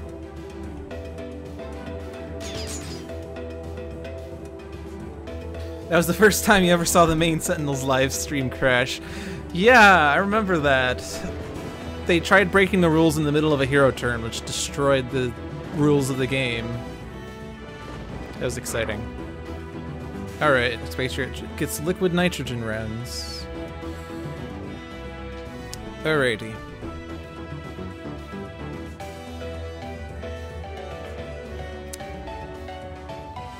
I think I'm gonna need to recompile.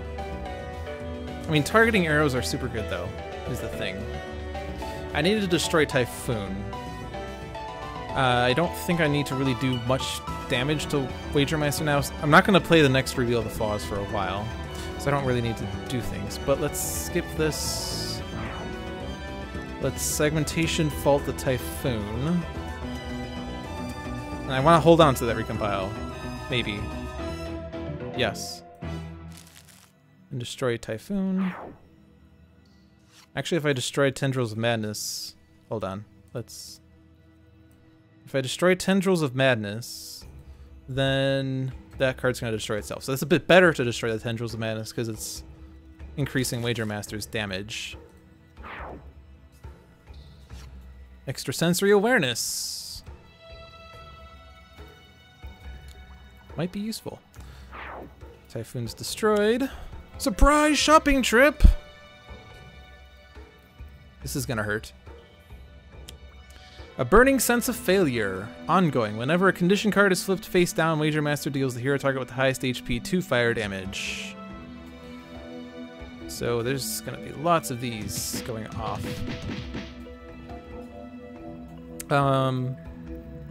So snap decision, I think we don't need that right now. Damage. Yeah, it's not useless. Do I want to flip?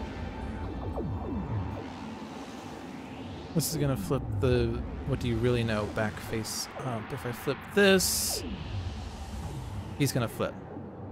So no.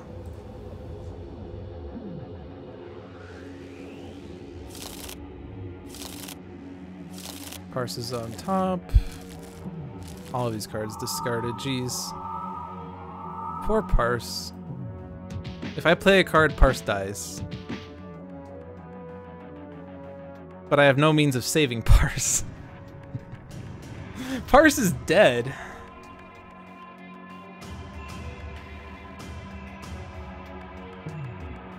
And Wagelings is gonna flip.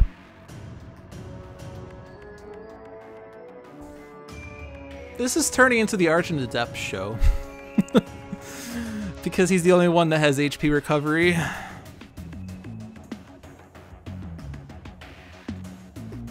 Wagelings are gonna end the game soon. Well, only if another Wagelings enters play. Oh, and then when Parse dies. Okay, when Parse dies, yeah, okay. When Parse dies, Wagelings are gonna win the game. So I do have to deal with the Wagelings now.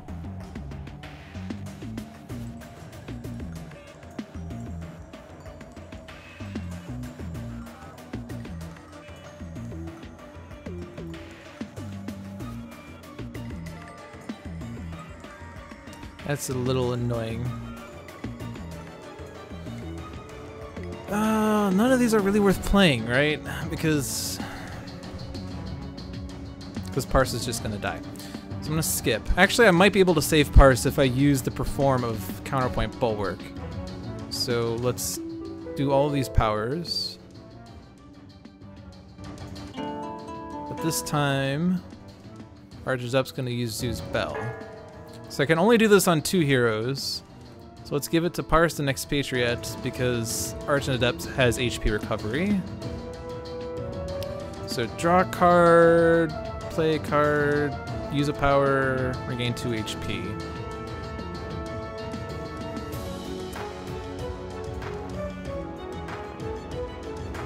Do we expect Wager Master to flip? Because if we do, then I should just let him flip. At which point I should just try to...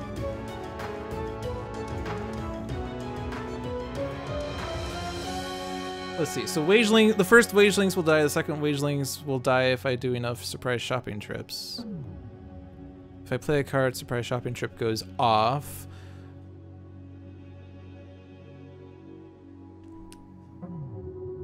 I think we want to do that.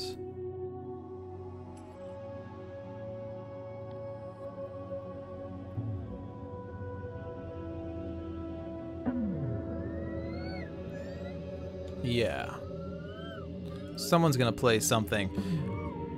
And the something is not gonna be Reveal the Flaws, because that's gonna have Parse heal herself with irreducible damage.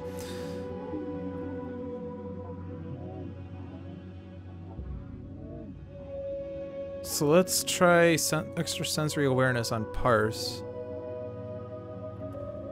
And then she could play Targeting Arrow on her next turn. She is saved from this.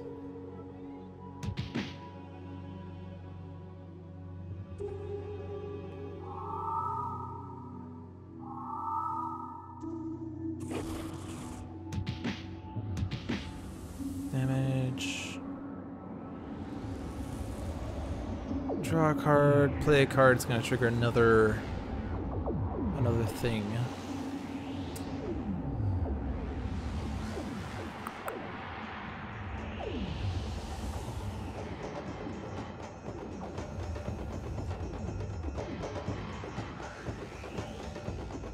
Let's just get card plays. We have cards. I want to get a good unload going.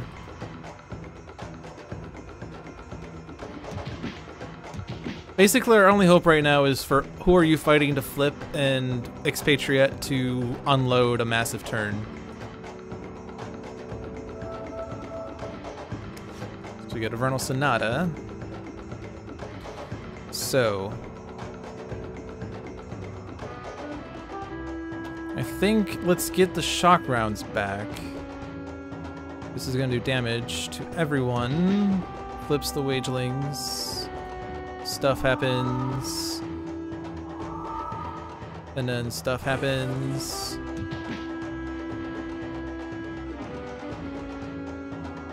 This is gonna trigger another round of things, but that's okay.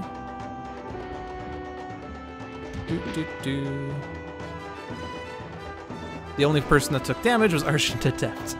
Let's aim, and then we're gonna have a super unload turn next turn. Submachine gun. Alright, so targeting arrow on Wager Master. Oh, this is not actually targeting arrow, it's surprise shopping trip.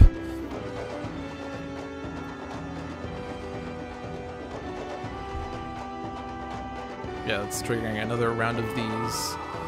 Hopefully people survive this, because we are getting pretty low. This will do 1 point of damage to Wager Master. I think our only hope is for Expatriette to survive. Recompile.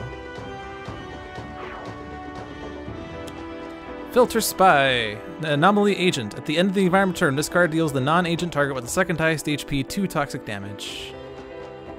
Which shall be Expatriette because she has damage reduction. Wager Master's flipping, so... neither of these affect anything.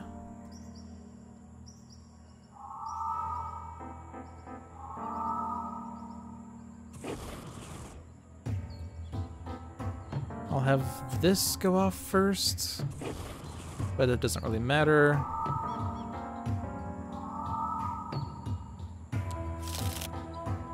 Not all he seems. Unanswerable question. One shot. Each player must destroy one of their ongoing or equipment cards. If fewer than 3 cards were destroyed this way, put this card face down in the villain play area. Well, we are losing things. So I think Counterpoint Bulwark's gone. And I wanted to unload, which is beneficial if I have more powers, or more guns. Shock rounds is going to do less damage than prejudice, right? So shock rounds is gone.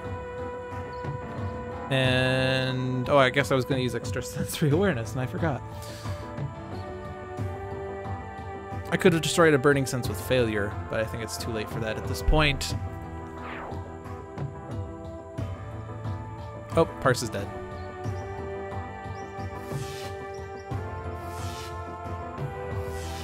Who are the sadists that voted for Ultimate? They just want to see me have a hard time.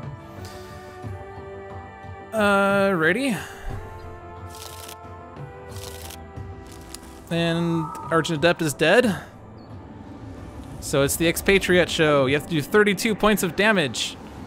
One player may draw a card, destroy an environment card, redirect the next damage that would be dealt to a hero target to another target. That seems the most useful. Yes, it does. All right, here's the unload. It's not gonna do it. Oh, especially since the first damage is going to get negated. So let's do this instead. Which is now gonna kill Expatriette. Oh, I guess. Oh, here, hold on. Actually, no, this is gonna do more damage because it's 2 versus 2. Yeah, so redirect the first instance of damage to Wager Master. That is less damage to Expatriette after all.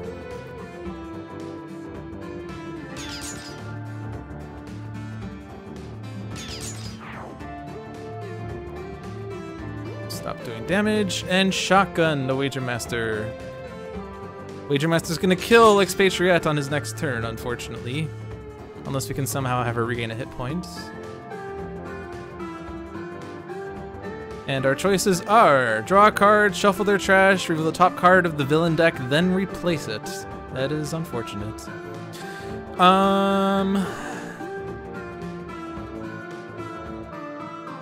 Let's reveal it. It's Impossible Quandary. I don't know what that does. Rift in Time. At the end of the environment turn, play the top card of the environment deck. At the start of the environment turn, destroy one environment card.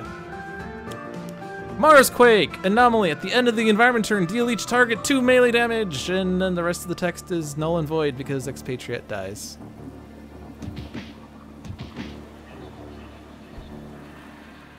Have we had losses on this stream? We lost the Ultimate Iron Legacy. I think that was the only other loss we had.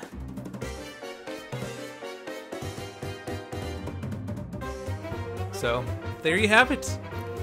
Lude lost to Ultimate Wagermaster. So unfortunate. So unfortunate. Okay. It's 8:41. We can play another game, which means it's randomized. So you guys gave me Ultimate Wagermaster in Time Cataclysm. Let's see what randomized gives me. I'm gonna mash this button repeatedly. I'm not even looking at the stream. I have no idea what's happening right now. And we're having another solo match. I'm mashing the difficulty. I'm not seeing where we are. I'm not counting my mouse clicks. We're having a standard match. Wow, that's pretty boring. And I'm gonna mash the random button. Where we're stopping, nobody knows. We have Dreamer against Freedom 6 Bunker, Termi-Nation Absolute Zero, and Darkwatch Setback in the Silver Gulch. Here we go. I feel like one of my randomized matches was against the Dreamer in the past as well. Get your caboose in gear. We've got just one shot at this, so stay on track. That's like a double pun. All right. Bunker has ammo drop, auxiliary power source, flak cannon, and recharge mode. Termi-Nation Absolute Zero has 2 coolant blasts, a modular realignment, and a sub-zero atmosphere. Darkwatch Setback has the Karmic Retribution, Plucky Break, Uncharmed Life, and Whoops, Sorry. Excuse me.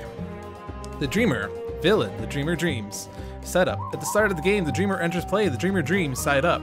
Cards are revealed from the top of the villain deck until 3 protection cards are revealed and put into play. Other revealed cards are returned to the villain deck, which is shuffled. Gameplay. At the start of the villain turn, if there are no protection cards in play, 3 hero ongoing cards are destroyed and the Dreamer flips. Whenever the Dreamer would be dealt damage by an environment card, the players may redirect it to the hero character card with the lowest HP. If the Dreamer is reduced to 0 or fewer HP, removed from the game, or otherwise destroyed, the heroes lose the game. Flip side. Villain, roused from slumber. Gameplay. Whenever a protection card is destroyed, it is placed under this card. At the start of the villain turn, if there are 6 cards under this card, the heroes win the game. Whenever the Dreamer would be dealt damage by an environment card, the players may redirect it to the hero character card with the lowest HP. If the Dreamer is reduced to 0 or fewer HP or otherwise destroyed, the heroes lose the game. At the end of the villain turn, the Dreamer deals each non-villain target 1 psychic damage, then the top 1 cards of the villain deck are played. Alright, so it's only 1 card and 1 damage, so... And yes, Freedom 6 Bunker against the villain with no ongoing cards. How fun. The Toymaster, Projection. At the start of the villain turn, this card deals the non-villain target with the highest HP X psychic damage, where X equals the number of equipment cards in play plus 1. Treacherous Ape, Projection. At the start of each hero's turn, this card deals that hero character card 2 energy damage. When this card is destroyed, destroy 1 equipment card. And Tooth Fairy, Projection. At the end of the villain turn, each player discards 1 card. Then this card deals any hero character card whose player has no cards in hand 2 toxic damage. And Night Terrors, 1 shot. The Dreamer deals each non-villain target X psychic damage, where X equals the number of projections in play plus 1. Because who likes 4, or who doesn't like 4 psychic damage across the board? Alright, well, I don't think recharge mode is the answer. It's going to be really difficult to be able to play Sub-Zero Atmosphere in this game. In fact, I don't think there's even a valid use for it because the flip side has end of turn card plays. And we have lots of cards that subtract tokens except for Whoops, Sorry, which is going to destroy a non-character card. I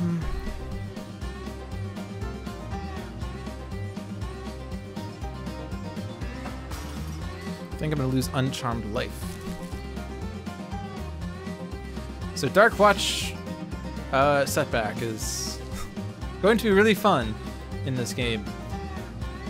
Actually, it could be useful, except we're not really going to be able to build up an unlucky pool as well. Treacherous Ape is going to destroy Flak Cannon as soon as I play it and use it to destroy it, but we don't have any other means of dealing with him right now, so unless we want to just keep taking 2 damage across the board, we're going to have to do it. We have a team of heroes, and we don't have much damage dealing right now. This is exciting. The absolute zero that's better with Cold Snap against the hero where you don't want Cold Snap, or a villain who you don't want Cold Snap for. Yep.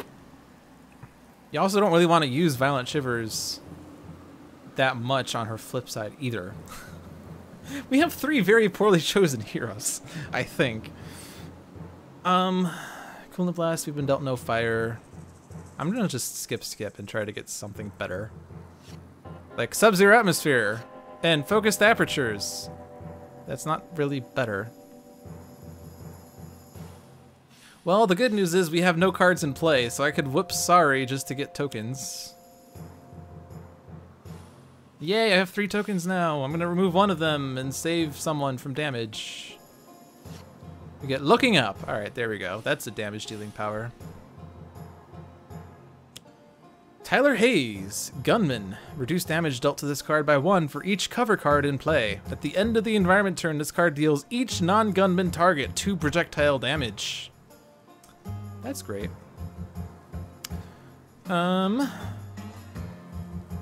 Dreamer, we are gonna redirect it, I think. Well, you don't have to, so I won't. You don't have to. We'll let him shoot the child. Even though this is standard, it's challenge mode. Alright, Projected Paralysis. 1 shot. The player with the most cards in play cannot play cards until the start of the next villain turn. Well, Setback can at least do something. Absolute Zero, not really. Bunker might want that ammo drop in play.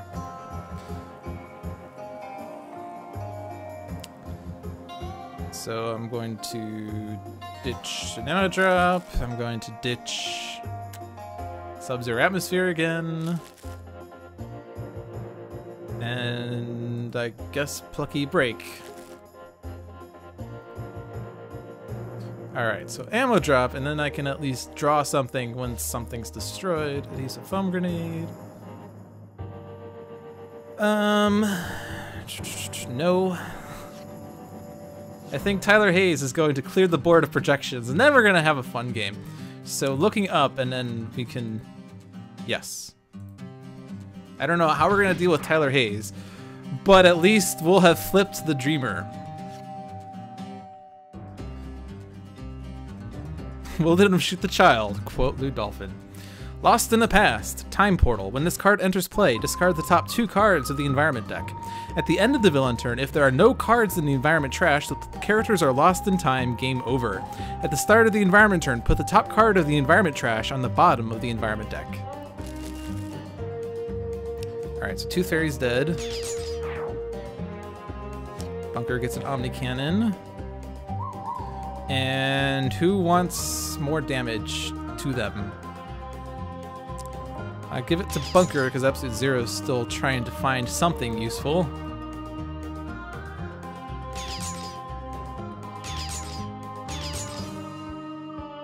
Alright, here we go. Dreamer is busy dreaming. Oh, there goes our cards too. I forgot. Ongoing card destruction. Alright, Granite Oni, Projection. Reduce damage dealt to this card by 1. At the end of the villain turn, this card deals the non-villain target with the lowest HP 2 melee damage. So he's going after Tyler Hayes. And she's also going after Tyler Hayes. Illusory Demon, Projection. At the end of the villain turn, this card deals the non-villain target with the highest HP 3 infernal damage. When this card is destroyed, destroy 1 hero ongoing card. Alrighty.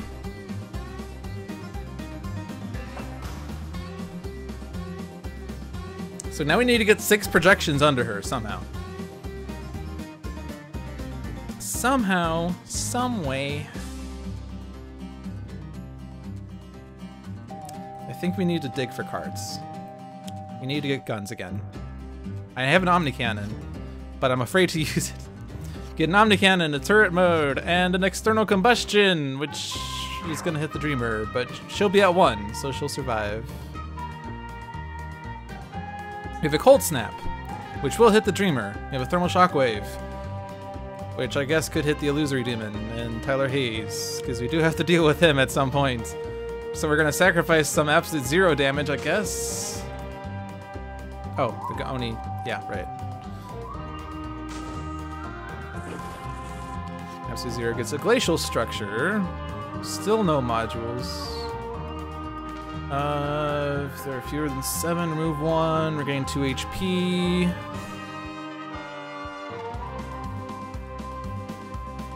And this is not the time for wrong time in place.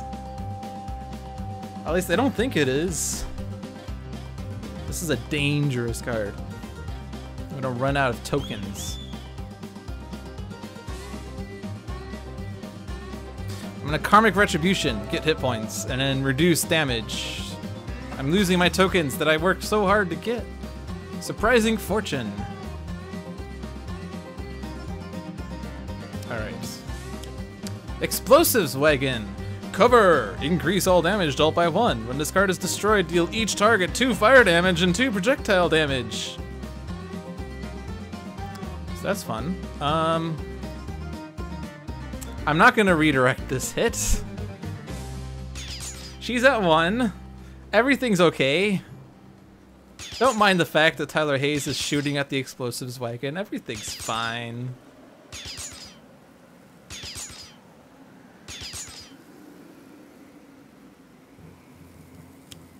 Lipicorn. Projection. At the end of the villain turn, this card deals the non-villain target with the highest HP 1 melee damage. A target dealt damage this way cannot deal damage until the start of the next villain turn.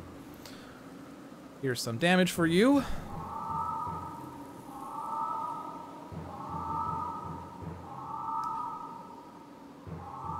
And then a Dark Hero. Projection. Increase damage dealt by villain targets by 1. Reduce damage dealt to projection cards by 1. I feel like this game is now getting unnecessarily hard. At least Tyler Hayes is gone. He did that much. Flip a corn. Whip a corn. Sip a corn. I don't even know who can't deal damage. I missed that. Freedom 6 Bunker cannot deal damage. That's exciting. I'll get the Omni Cannon out. And then you have it. Grenade Launcher! That's a gun. Can I even do anything? I can do 0 damage to the projections with the Dark Hero. I could get a Cold Snap out and kill the Dreamer next turn. I can Glacial Structure, I guess. That's probably the only thing that's beneficial. Null Point Calibration, Impale, Cryo Chamber, and Onboard Module. Alright.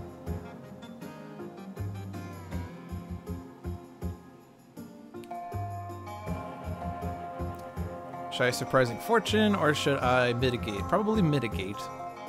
But I'll put Surprising Fortune out so that the Illusory Demon can eat something. Plucky Break. I could have put Focused Apertures out, I guess, but I wanted to get that module, and I finally got it. Prickly Cactus. Cover. Whenever a non-environment target deals melee damage to an environment card, this card deals that target 2 melee damage.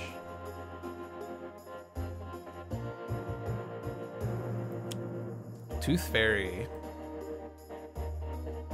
Damage. It's getting +1 twice. Explosives Wagon survives.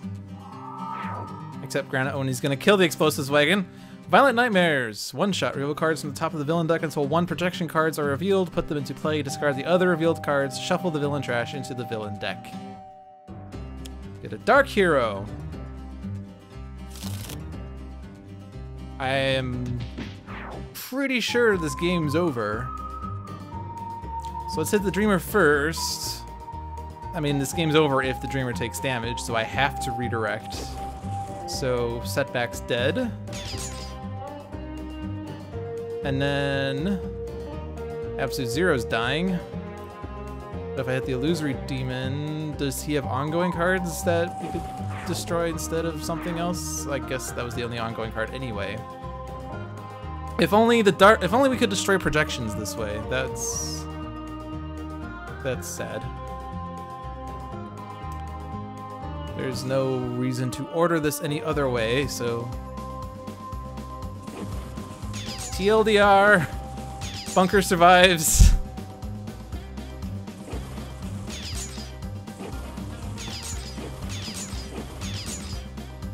And then Bunker's probably gonna die to the Lipicorn. Or not even the Lipicorn. Or yeah, it is the Lipicorn! Bunker can't deal damage in his final breath. But I was so close to winning! I was at 1 HP! She was at 1 HP, we almost won! That was a terrible game. Terrible. Bad job, Randomize. Bad job. Bad job.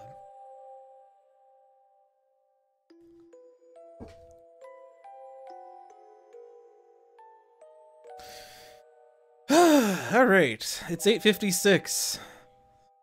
Which means I'm gonna have to do one more game. So... we're gonna be doing the... full-on, not full-on, what's the word? We're doing the mix match, the hodgepodge, the mix them up. Partially my pick, partially your pick, partially random pick. So I'm trying to think of a good means of doing this. I'll choose the villain and the difficulty. You get to choose the environment, and then Randomize will choose the heroes. And I want an easy game. So I feel like, well, your game was bad, random game was bad. First game was good, and that was my pick, so I sort of cheated there, I guess. But I want something to make me feel like I'm good at this game again. So I guess Baron Blade. I know, it's basic, it's difficulty 1. So I guess the questions, do you want advanced and or challenge? And I said I want something easier. But I guess I probably should just do advanced. Your game was good. I mean, yeah, Wager Master was a fun game. I don't want to say it was a terrible game, it's just that I lost twice on stream, so my self-esteem is low. I'm gonna have to go cry after the stream is over, and I'm not gonna stop crying until probably about next Wednesday. That's how low my self-esteem is at this point. Alright, so now you choose the environment, and we'll make the choices after I put this question in. That's how it's always worked. Choose the environment. Mobile defense platforms. Alright, that was fast. Alright, so advanced Baron Blade on his mobile defense platform. Whatever shall we do? Who is here to save us from this?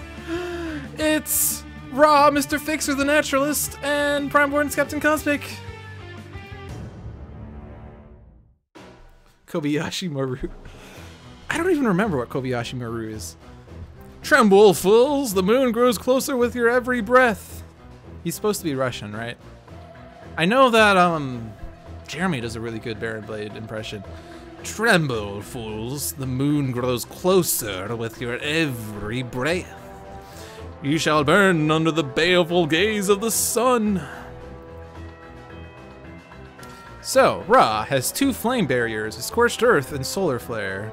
Mr. Fixer has a driving mantis, the grease monkey fist, the jack handle that we wanted, and the riveting crane.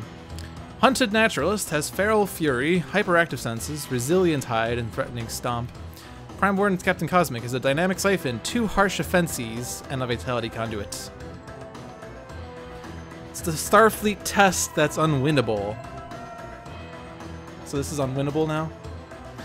Alright, Villain, Terra Lunar Impulsion Beam Inventor. Setup. At the start of the game, Baron Blade enters play, Terra Lunar Impulsion Beam Inventor, side up.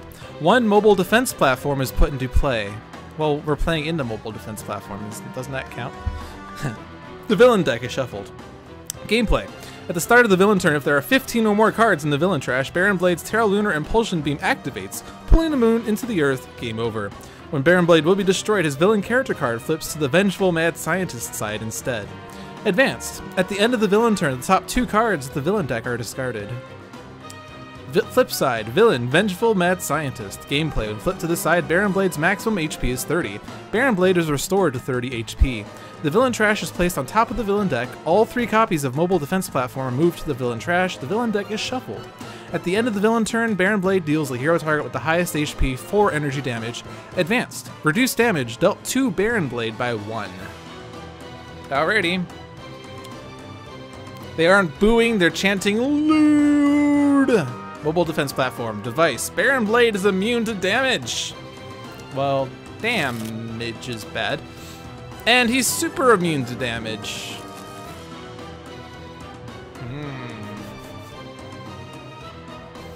Alrighty. Excuse me.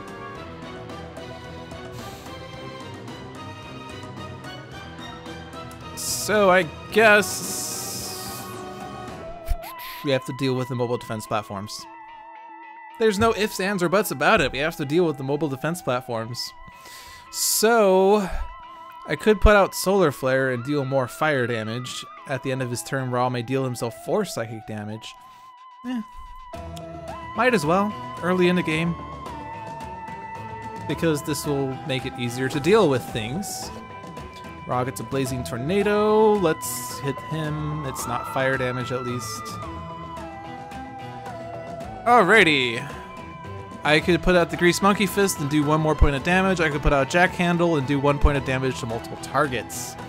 I'll do the Jack Handle thing, because I couldn't in the first game.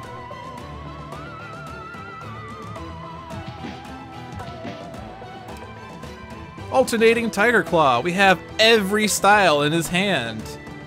Nice. Alright, let's take a look at these. This is damage. This is discard the top card of any 2 decks. Whenever 1 damage, deal damage, redirected. We'll put out the Resilient Tide, and then you have it. And then if I activate the Rhino effects, he'll regain HP on his next turn, assuming that it even takes damage, which is probably not that likely. And I need to proceed with this game, so I'm going to threaten the mobile defense platform.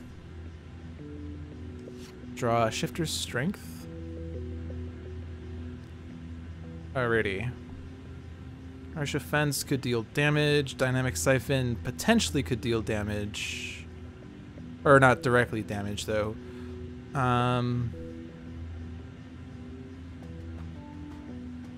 Let's do Dynamic Siphon on Ra. And then Absorb. If he plays Devious Disruption, I'll be upset. Augmented Ally. Alright, mobile defense platform. Sky Deck. Level. When this card enters play, destroy any other level cards. Whenever a target is destroyed, put it under its associated deck. Oh, Baron Blade, your mobile defense platform is working against you. Haste and Doom. 1 shot. Baron Blade deals each hero target 2 toxic damage. Play the top card of the villain deck. Alright. So Dynamic Siphon is going off.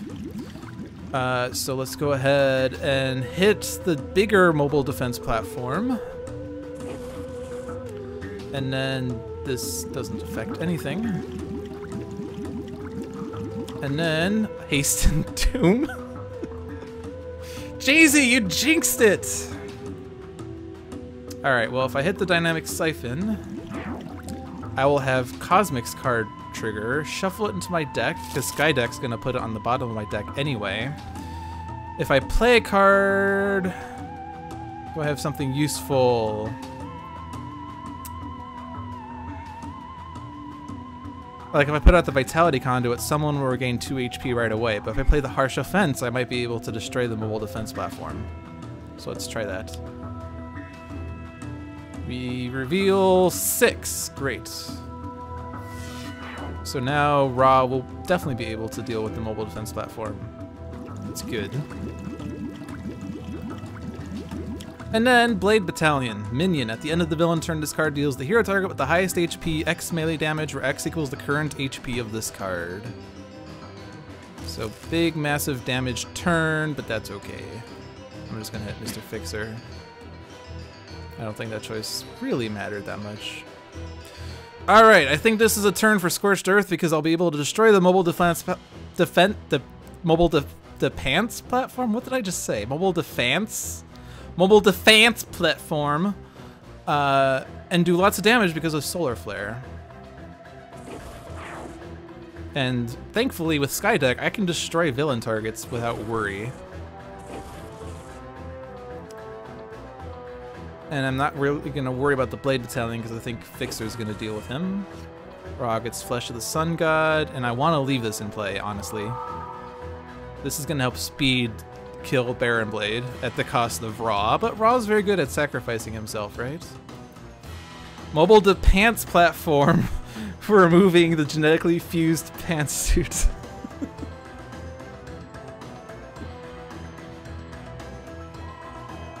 I don't know how what I even said at this point. All right, so Grease Monkey Fist, and then I can kill Blade Battalion. And let's be Infernal and Sonic. Alrighty, board is cleared. Overdrive. Good, very good. Good and good. Alright, hyperactive senses, at least we can control what Baron Blade's next turn is, I think is wise. We can also reveal, I might as well do a mobile defense platform. So we have powered remote turret and Blade Battalion, as well as Birth and Shield Generator. And I think Shield Generator is the answer because Birth is going to destroy Skydeck. Blade Battalion's going to do 5 damage, Powered Remote Turret's going to do 2 damage times the number of hero targets, which is probably going to go up with Cosmic.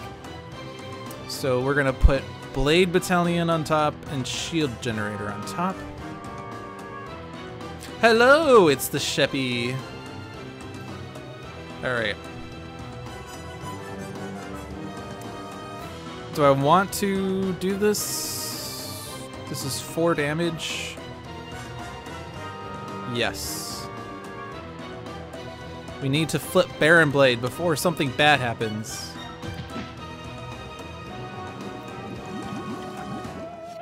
Cornered Beast. Not likely to take effect in this game, especially with constructs. Alright, I think Vitality Conduit on Ra is probably wise. Although if I get Augmented Ally, I could use Pyre and Blazing Tornado on his turn. So that's probably better. Let's do that. That seems better.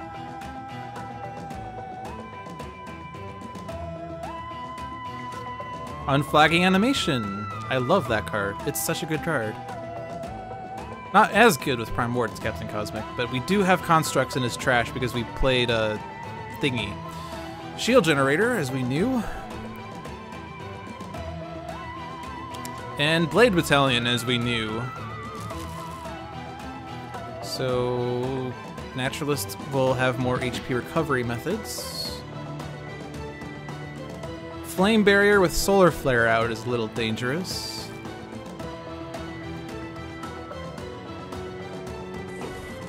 And now let's do the Blazing Tornado game. That Solar Flare is being super useful right now. Summon Staff.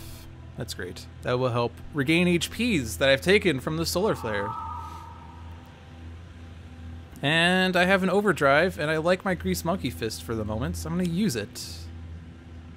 Probably would prefer, like, a different tool, but I'm happy with Jack Handle.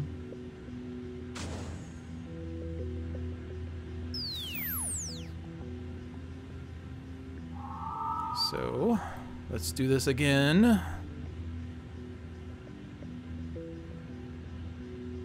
What's your favorite type of damage? I like pants damage. Charge.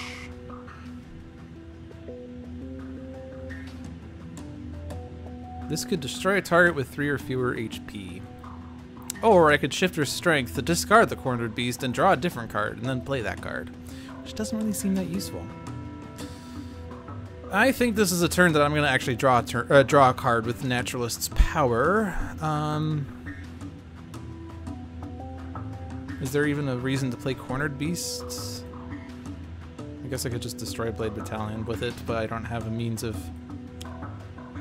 using it other than sacrificing this. Let's activate Rhino so I can regain an HP. Let's draw the Threatening Stomp, and we shall draw Cornered Beast number 2. Cute damage. Harsh Offense was the card. So we have 3 constructs in the trash that I can now unflagging animate into play. We draw a Dynamic Siphon. Irreducible and non-redirectable damage.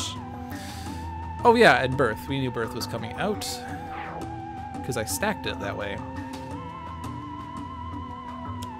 Slash and Burn, 1-shot. Baron Blade deals the hero target with the lowest HP 4 melee damage. Baron Blade deals the hero target with the highest HP 6 fire damage. Oh, rip the augmented ally. So we're not going to be able to utilize it. I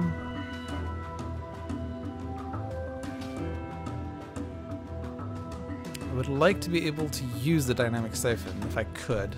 If I may. We'll put that back on Raw. Although I think we're going to lose the Solar Flare, but... Oh yeah, and Battalion Brute. Minion. At the end of the environment turn, this card deals the hero target with the highest HP, 1 melee, and 1 lightning damage. So that will trigger Dynamic Siphon twice. Resilient Hide, yes. Alright, Summon Staff. And Staff of Ra. And Blazing Tornado. 6 damage! Alright, so I'm gonna destroy Solar Flare because Staff of Ra is in play. And... yes, charge.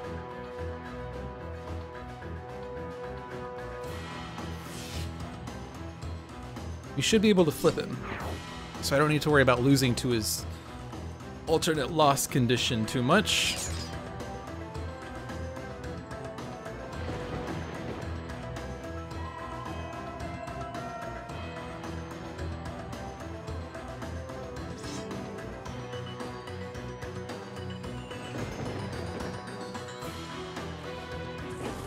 Alrighty. Charge.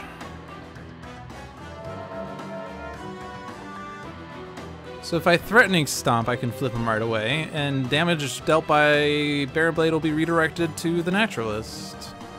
I could also destroy him with Cornered Beast. He flips... when does he... how does he flip? If he would be destroyed, he flips instead. I think it's just funny to destroy him with Cornered Beast, but with Hunted Naturalist, you sort of want to use his base power each turn so that you have some form always active. So I think Threatening Stomp is what we want to do.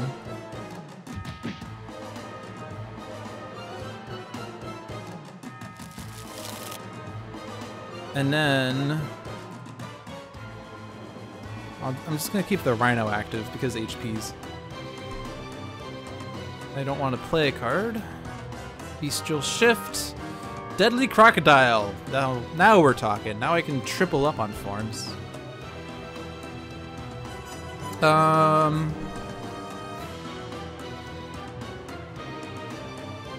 Let's do this on the Naturalist. Seems wise. Shield Generator. Right, because a target entered play. That's right. But let's see. This is gonna trigger twice on someone because the Battalion Brute's gonna do 1-on-1, right? So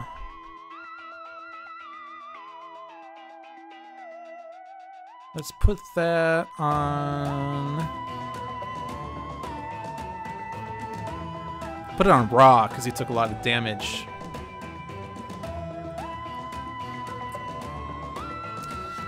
Draw the Autonomous Blade.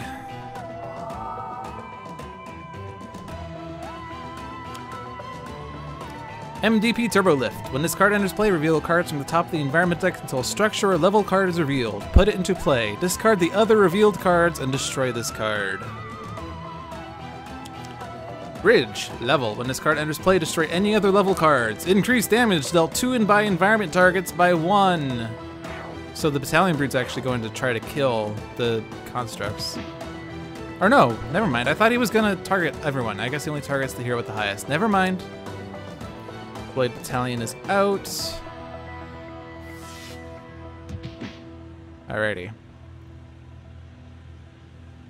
Scorched Earth is going to do 4 fire damage. And it's going to take out... Actually, it's going to do 4 plus 1 by Staff of Ra. That seems really good. I can't figure out why I wouldn't want to do that. Let's make sure we take out the environment targets last. Namely, the one... The high HP shield generator needs to be hit first. And then we can take out these other guys.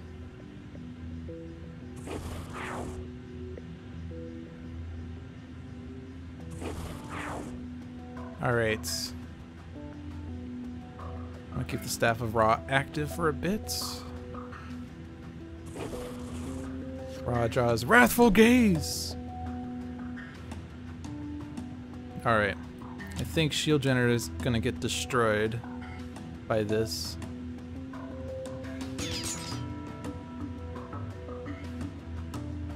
Indeed. Unless Baron Blade does something tricky on his turn, we're probably gonna get it soon.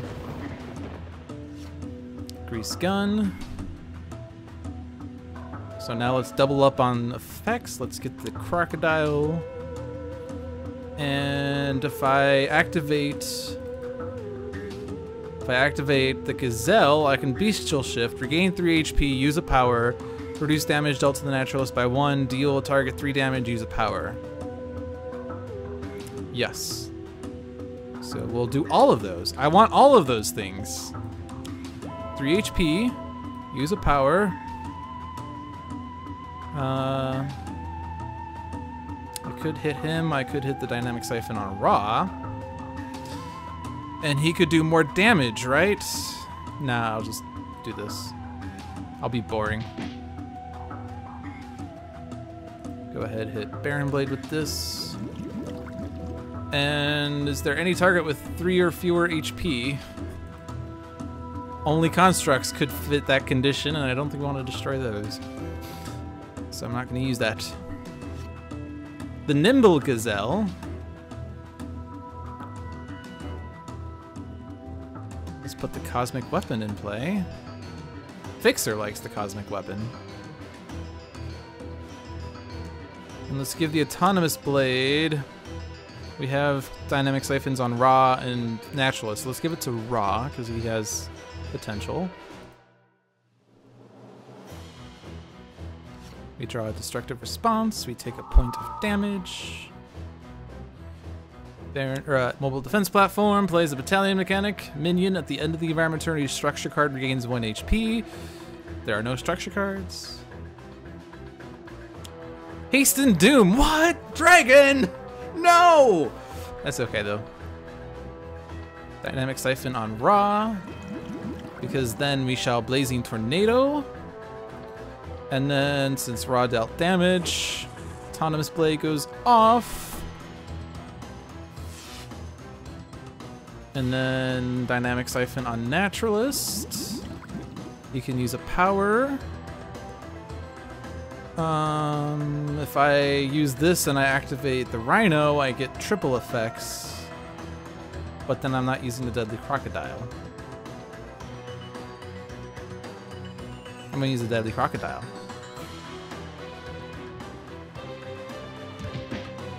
And then the others don't matter.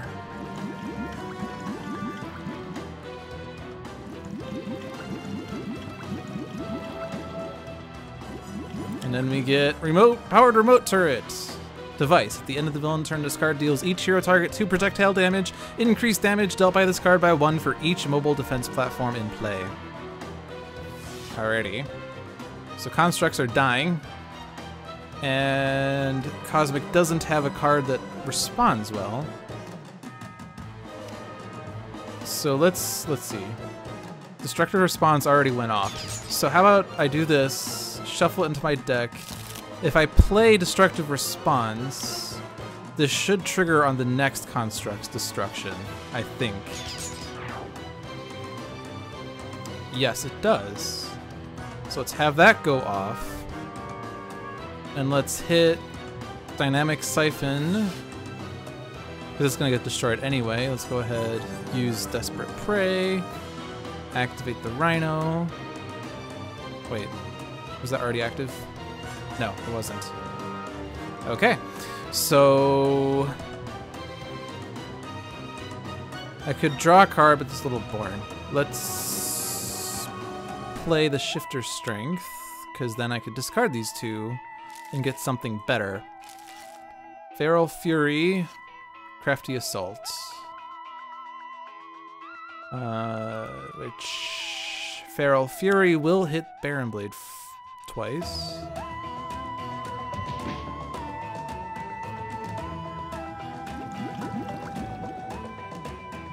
And then one more point of damage. I could do this on this Dynamic Siphon. Raw. Can use a power.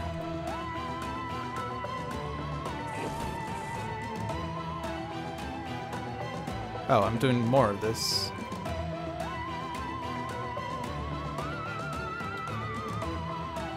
I thought I already did 3 targets. Oh well, I'll just throw it on the powered remote turret. Shuffle into my deck.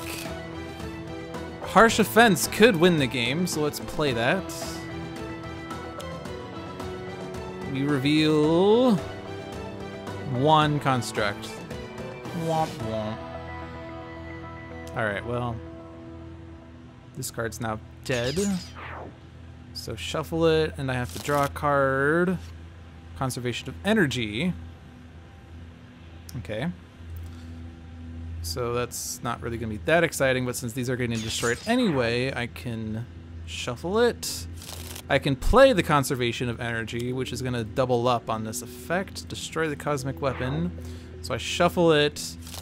I draw a card, Energy Bracer. Then I can play 2 cards, except I only have an Energy Bracer. Well, that's not exciting. Autonomous Blade, Sustained Influence. Alright. Super hoping to win the game with a super exciting Captain Cosmic turn, but that didn't happen. Oh well. I'm gonna have to win the game the old-fashioned way. With Wrathful Gaze, of course.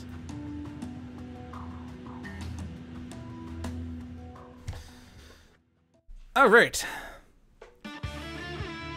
Well, at least I won this match. We won the first match, we won the last match, the middle 2 games we're not going to talk about. Actually, they were okay games. Well, the Dreamers game was fun in that it was awful. And the Wager Master game was fun in that we had a chance, maybe, but it didn't work out because of all the damage. Oh well. At least we had some exciting, fun things happen in this stream. Hope you enjoyed it. Much wrathful, so gaze. Very raw. Rouge. Alrighty.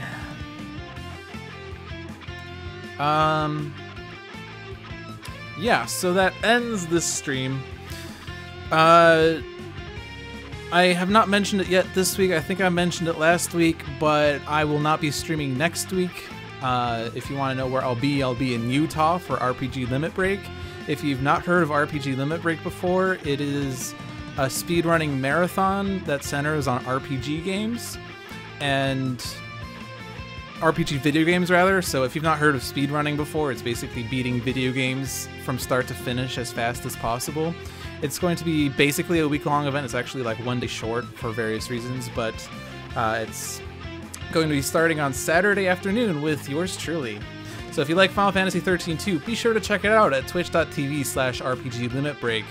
I think there's also going to be more information at rpglimitbreak.com.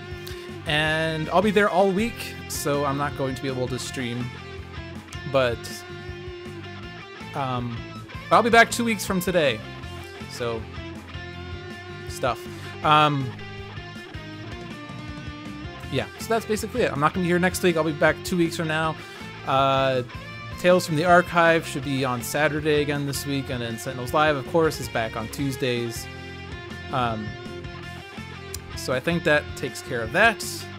The disclaimer that I should reach out. You just watched Handelabra Games. You just watched Dolphin's Dive, hosted by Dolphin. You can follow us at Handelabra on Twitter, Facebook, and YouTube, and Handelabra Games right here on Twitch. You can follow me personally on Twitter at LewDolphin21, on YouTube by searching for Dolphin, and on Twitch at Dolphin. Sentinels of the Multiverse is currently available for iOS, Android, PC, Mac, and Linux via Steam, and always via good old analog cardboard and ink. You can get the game and more info at sentinelsdigital.com. And I probably should put a plug for the... I guess I could put a plug, but I don't actually have the invite link. But if you have Discord and you like Sentinels, you should probably follow the Realm of Discord Discord channel, because that's where Sentinel gamers go to congregate and discuss Sentinel things, as well as coordinate digital games, online multiplayer games for the digital game. And sometimes even they do cardboard paper, whatever you call it, games.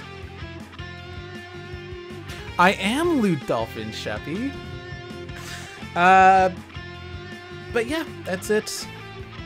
Have a good night. Hope you enjoyed it. And because I feel like it's a fitting theme, we're going to just have the Wager Master victory music play. Good night.